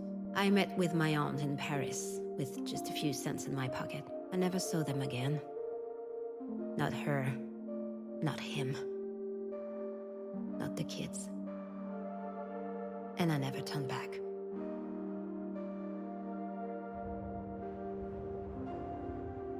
You hear, Miss Kivas? Shit, don't tell me you fell asleep. Ugh, what a disaster. You really can't handle your booze. Don't worry, daughter. I will still be there tomorrow, and the next day too. There to tell you again what you already know. People are ugly, let me tell you. They're dangerous, all of them. That's just the way things are. It's inside them. The evil is, we need to defend ourselves. Stay vigilant. That's how I got out of it. Diane gets it, I think. But you, darling, you're too weak. You want to trust people. You want to have faith, but I told you many times. You can't trust anyone. Ever. You don't need me to tell you that. Life's unfair. That's just how it is.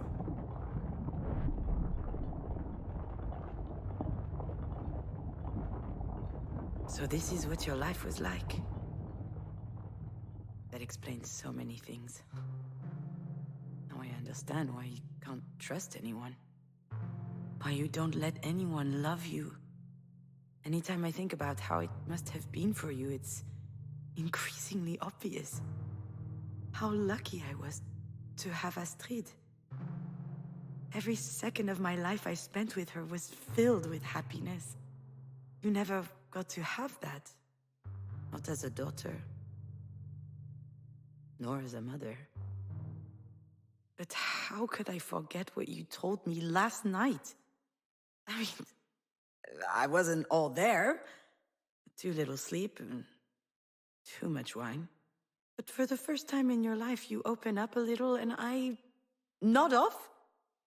It's absurd. As if I didn't want to hear it.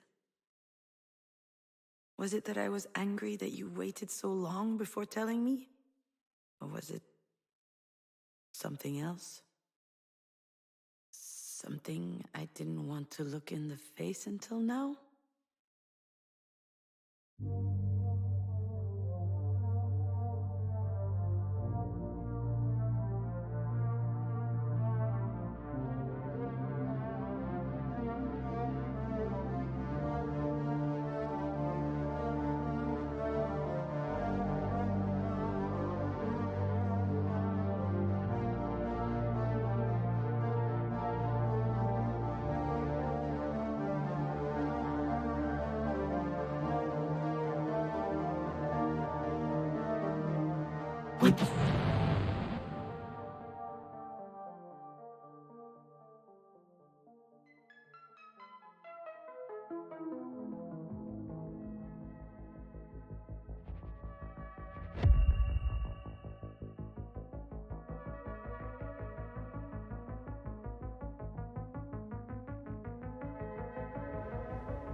Mademoiselle, could I have another glass of champagne? I don't work here.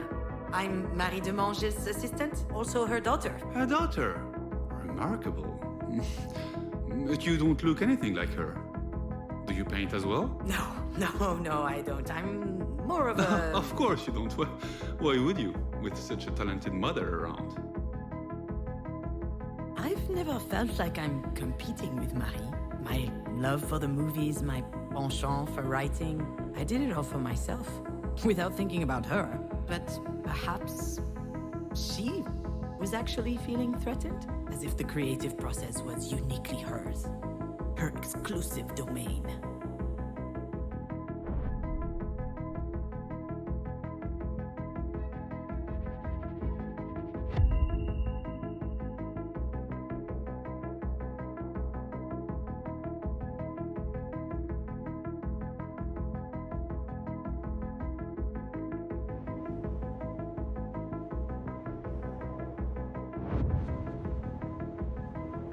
Where did the bird go? Oh, it's gone. It is? Yes.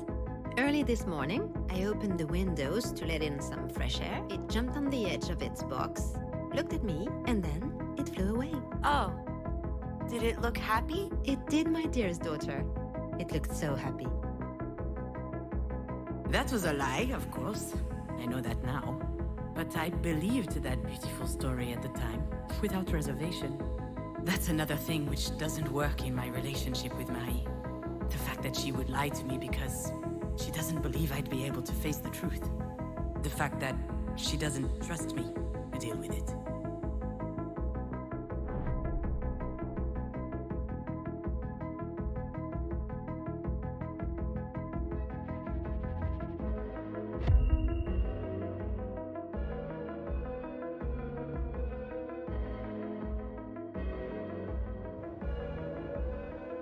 This isn't news to you. It's unfair, but that's how it is. You didn't choose to be my daughter. I didn't choose to be my mother's daughter. I could blame it on God, but that would be giving him too much credit. I don't know who's to blame, really. I do know that it's unavoidable, though. And Astrid, she didn't choose us either. She wasn't supposed to be part of this family. At first, I thought that she could be the one to break the cycle, but in the end, the curse got her too, and it hit again. Harder. My shitty curse.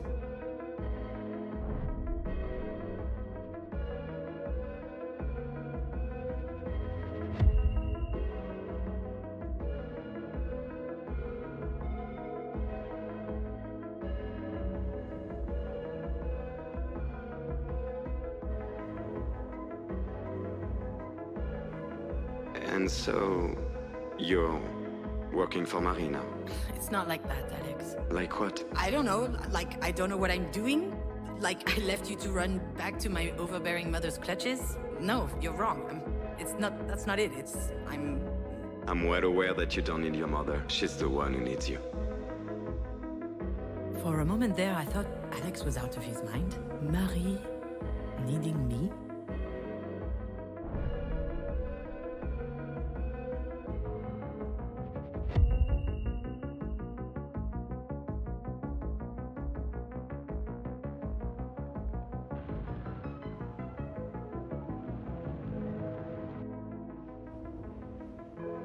These paintings are magnificent. But how do you do it? Oh, well, that's hard to put into words. Usually I have a theme in my head, a topic I'm obsessed with, and all of a sudden, everything becomes clear. The shapes, the colors, they fight their way through my brain. Kinda like visions. And then, I simply must paint. I can't control it. In fact, if I didn't paint in that moment, I could flip. Do crazy things. While Diane and I were dancing, I could hear Marie doing her spiel for Sasha. I'd heard it 100 times. The visions, what she called her mystical experience. A whole lot of crap. 10 minutes later, I set the kitchen on fire. Blinded by the urgency, as if my body was overriding my brain. Just goes to show you. As much as I hate it, she might have been telling the truth about her process. I guess I work like that too.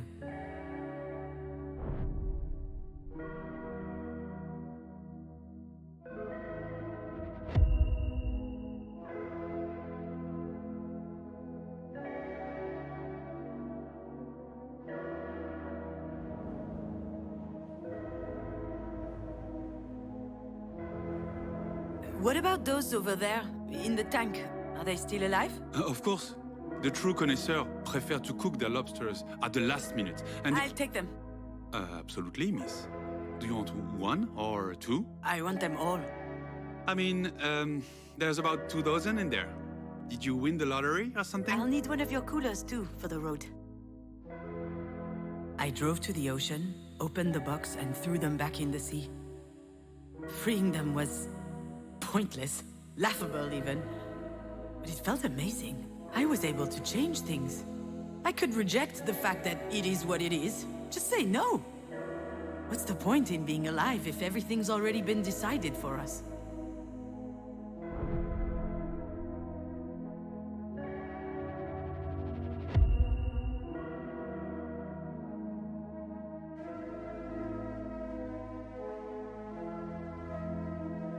I still can't believe how much Astrid loved that house. Why are you surprised? It's awesome. Really? Well, yeah. Have you looked at it up close? There's all these little intricate details. You can open the doors, move the furniture, turn on the lights. Marie must have spent a lot of time on it. I don't know. I think it's an awesome present. When Alex said that, I was reminded about my mobile. Just like the house, it was magnificent, intricate, exquisite. I believe that's why I kept it in my room for so long, hanging above my bed. These two presents were the two singular proofs that Marie cared for us. That was her way of saying she loves us.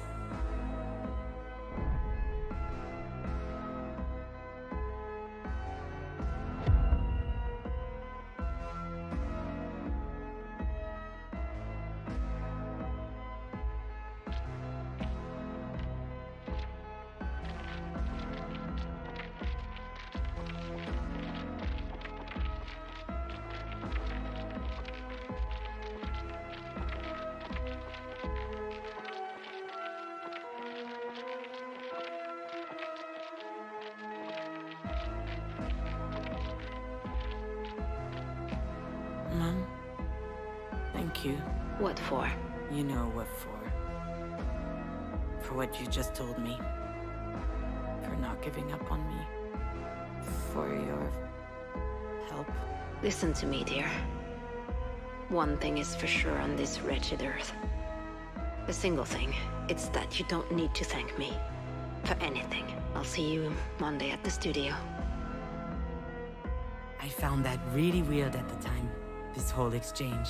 First of all, Marie saying beautiful things, sounding more loving than ever before. But on top of that, her almost scolding me for thanking her, as if extraordinary circumstances had forced her out of her self-imposed duty to bully me, and that she was having a hard time coming to terms with it.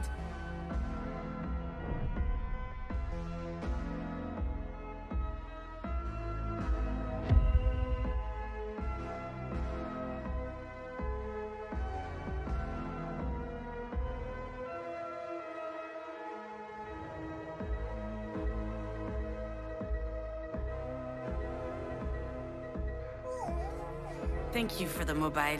I can't believe you managed to find it. Oh, it's nothing. Do you want to stay for a bit? Coffee, maybe? No, thank you. I gotta go. I have, a meeting. A meeting? Yeah, a thing. Don't worry about it. Say hi to Alex for me. Oh, I'll call him. He's just in the next room. Oh, hi, Alex. Bye, Alex. Done. Gotta go. Bye. I rarely saw Marie being ill at ease, but the few times it did happen was when she came to the house to visit when Astrid was born. It was as if she felt like she was intruding on our family. Maybe because she didn't know what it was like having one.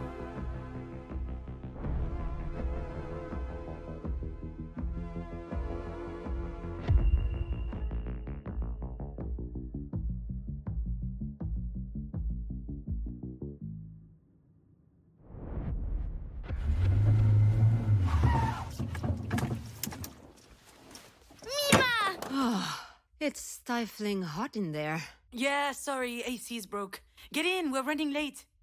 Don't sit on my script! You could at least crack a window. All that rain brought a cool front. Mima, Mima, Mima! Oh, sweetheart. How are you doing? You look great today. I'm a princess, the computer princess. That is so special. Can we get going? All right, all right. We have time. I don't. I need to drop off Astrid at Mina's and then I have a meeting at the production office to show my... Just start the car. That will teach me to ask you for a special favor. Yeah, this is the third special favor this week, Marie. Just go. In great.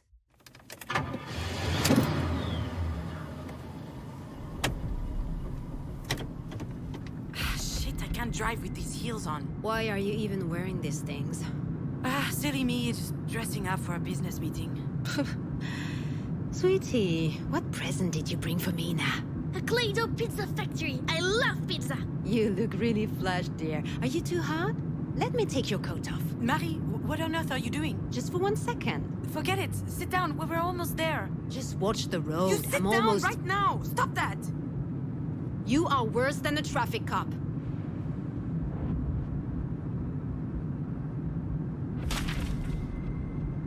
Shit, watch it, my script! You're still writing for this garbage? Damn, Scavis. You might have the lowest self-esteem I've ever seen, but I must admire your perseverance. No one asked for your opinion. I didn't sleep all night. I can't focus. Also, I'm too old for this. Okay, I'm taking off my coat now. Anyway, sounds like you're not yet too old to be a mediocre writer. Oh, Marie, please. This is too much praise. I have to prod you some way or another. You are so incredibly lazy. And they keep coming. All these flowers. Really, I can't. Nothing ever comes easy to women in this industry. I had to build it all myself. No one was there to help me. I slept 4 hours a night when you were born. I worked all the time to provide for your needs. Oh, you really gave me everything, Marie, except perhaps self-esteem. Oh, and a father. You're not making sense, June. You and your sister would be nothing without me, and you know it. You're both churlish and fearful. I gave you everything, and you're just squandering it all to write soap operas. Maybe you'd be a better writer if you had to toil a little bit more. Who knows? Mom, I need help with the thingy. What's that, my little phone? Sure, just change the subject. I am not changing the subject. We weren't talking. What am I supposed to say when you get mad like this? I get mad because I believe in you. Stop yelling! We're not yelling, sweetheart. Anyway, This little one is only one thing you've done well. Speaking of which, if we could But if you're avoid... mishandling her the way you fucked up your career, that's concerning. Children are delicate. They need protection. You can put even the best child in a shitty family, they're gonna blow up. Wait, why are you even saying that? What are you talking about exactly?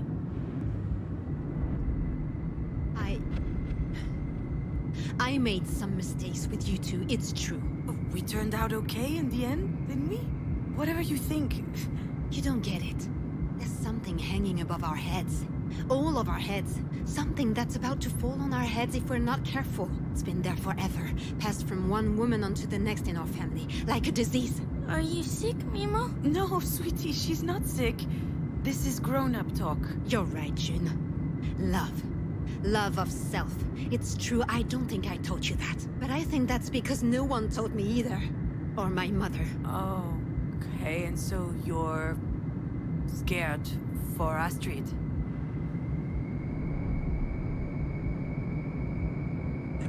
Hold on. You, Marie, the great Marie de Mange, you believe in that nonsense? There's no curse on our heads. Next time I'll keep my mouth shut. Unless you keep it open, actually. I know hardly anything about your life. Not a thing. But I do realize that you had a hard time. And that you're scared. I'm not scared. I think you are. You're scared we'll turn out like you. But we can change. Everyone can change. My dear daughter, I'm not sure about that. Do you think so? I know so.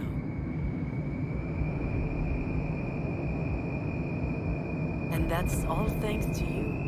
You taught us that in your own twisted, painful way, but still. I did what I could. And in the end, you did give us the means to change things. You've taught us how we could blow off the entire world and do whatever we wanted. That's your way of showing love, don't you think? Love isn't my thing. Oh, Mom, come on. You love me and I know it, in spite of your best efforts to hide it. I can feel it, and I love you. And I love you too, Mimo. Oh, thank you, dearest. Makes me so happy to hear you say that. I like it better when you're nice. Why are you not in your seat? What are you doing standing up? Marie, why is Astrid completely unlatched? She was sweating. I just took off her sweater. No big Shit, deal. I told you to keep her safety belt on. Are you kidding me? You know, you're so uptight sometimes. Unbelievable. I am not uptight. I would just like you to... Mom, watch for the deer!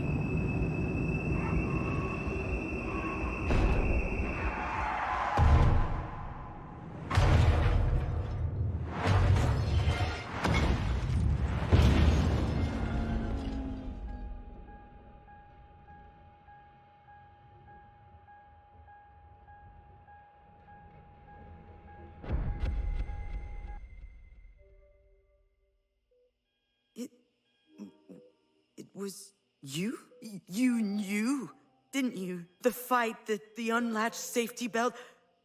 I'm sure you remembered, and you didn't say anything. You just hung me out to dry with my feelings of guilt.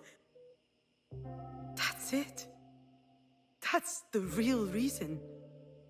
That's why I was so mad at you. I'm sure that's also why you filled in this stupid paper with my name on it. You probably thought that if anything happened to you, it would be some kind of divine justice. I would have a choice of what to do with you. And now, I have to make the decision. So what am I supposed to do, Marie?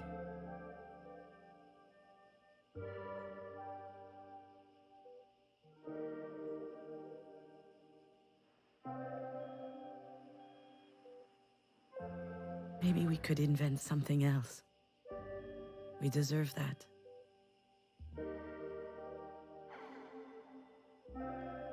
You know, Marie, I figured out what you're missing. You've been fuming inside for years because you have no hope.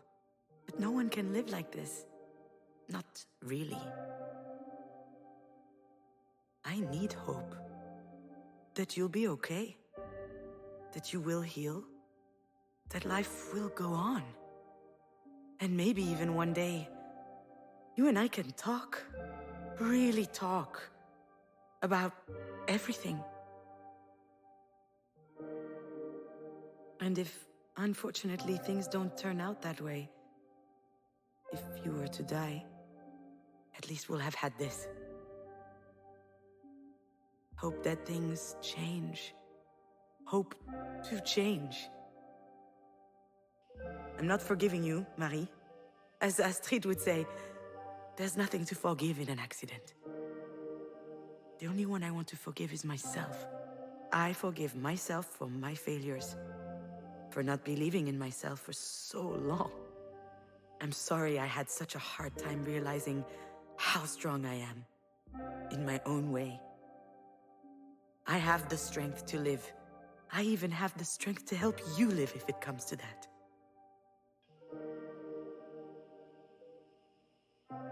And with some help from the people who love us, you and I can heal.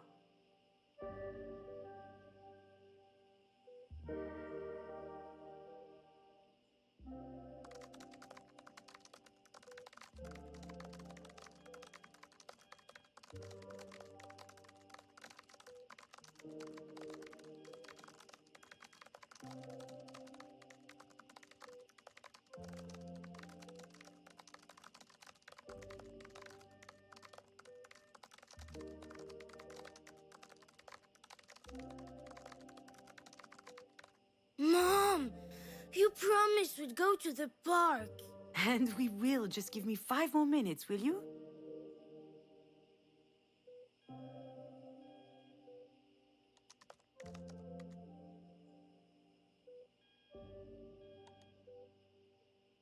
Mom! All right, Achille. Here we go. At last! Are you happy with your story? I think so. Fine. You'll read it to me later? I'm not sure. It's not really a story for kids. And... I want to try the red Stegosaurus today. Did you know his tail is actually a slide? Really? Can I try it too? Only if we buy ice cream on our way back. Seems like a fair deal to me.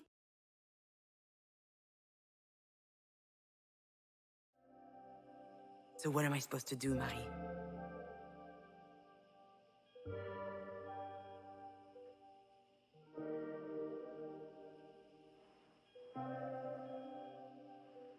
Why would I make my peace with you?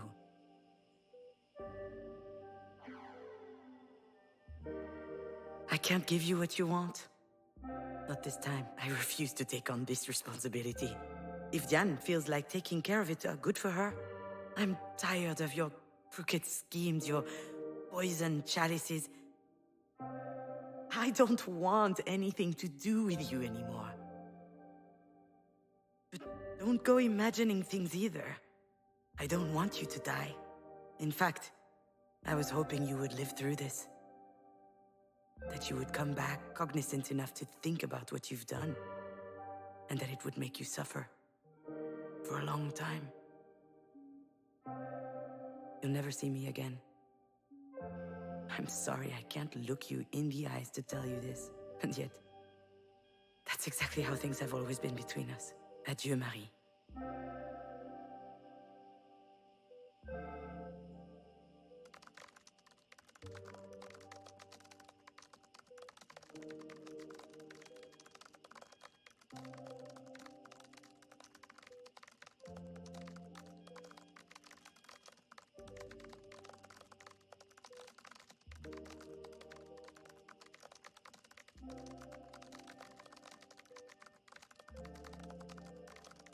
Mom! Yes, I know. Just a little more patience.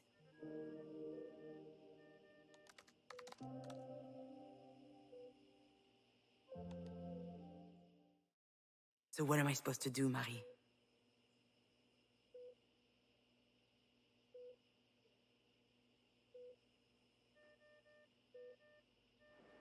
I could agree to play by your rules. One last time.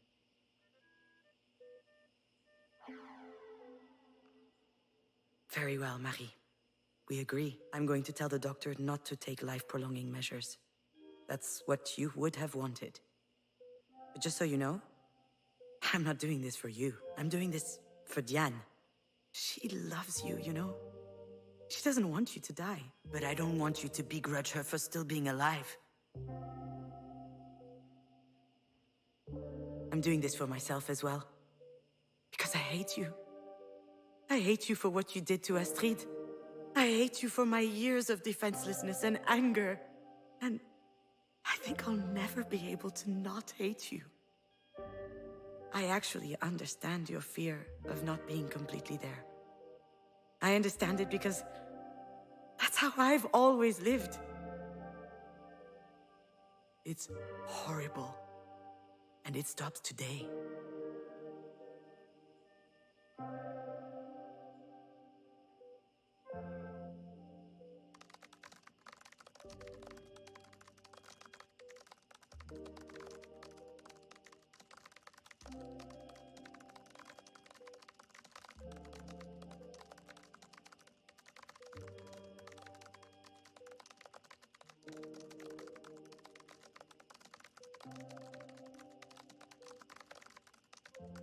Mom, I think I may have gone mute. No, you haven't. Why would you say that? Oh, so you can actually hear me. Okay, message received. I'm coming soon.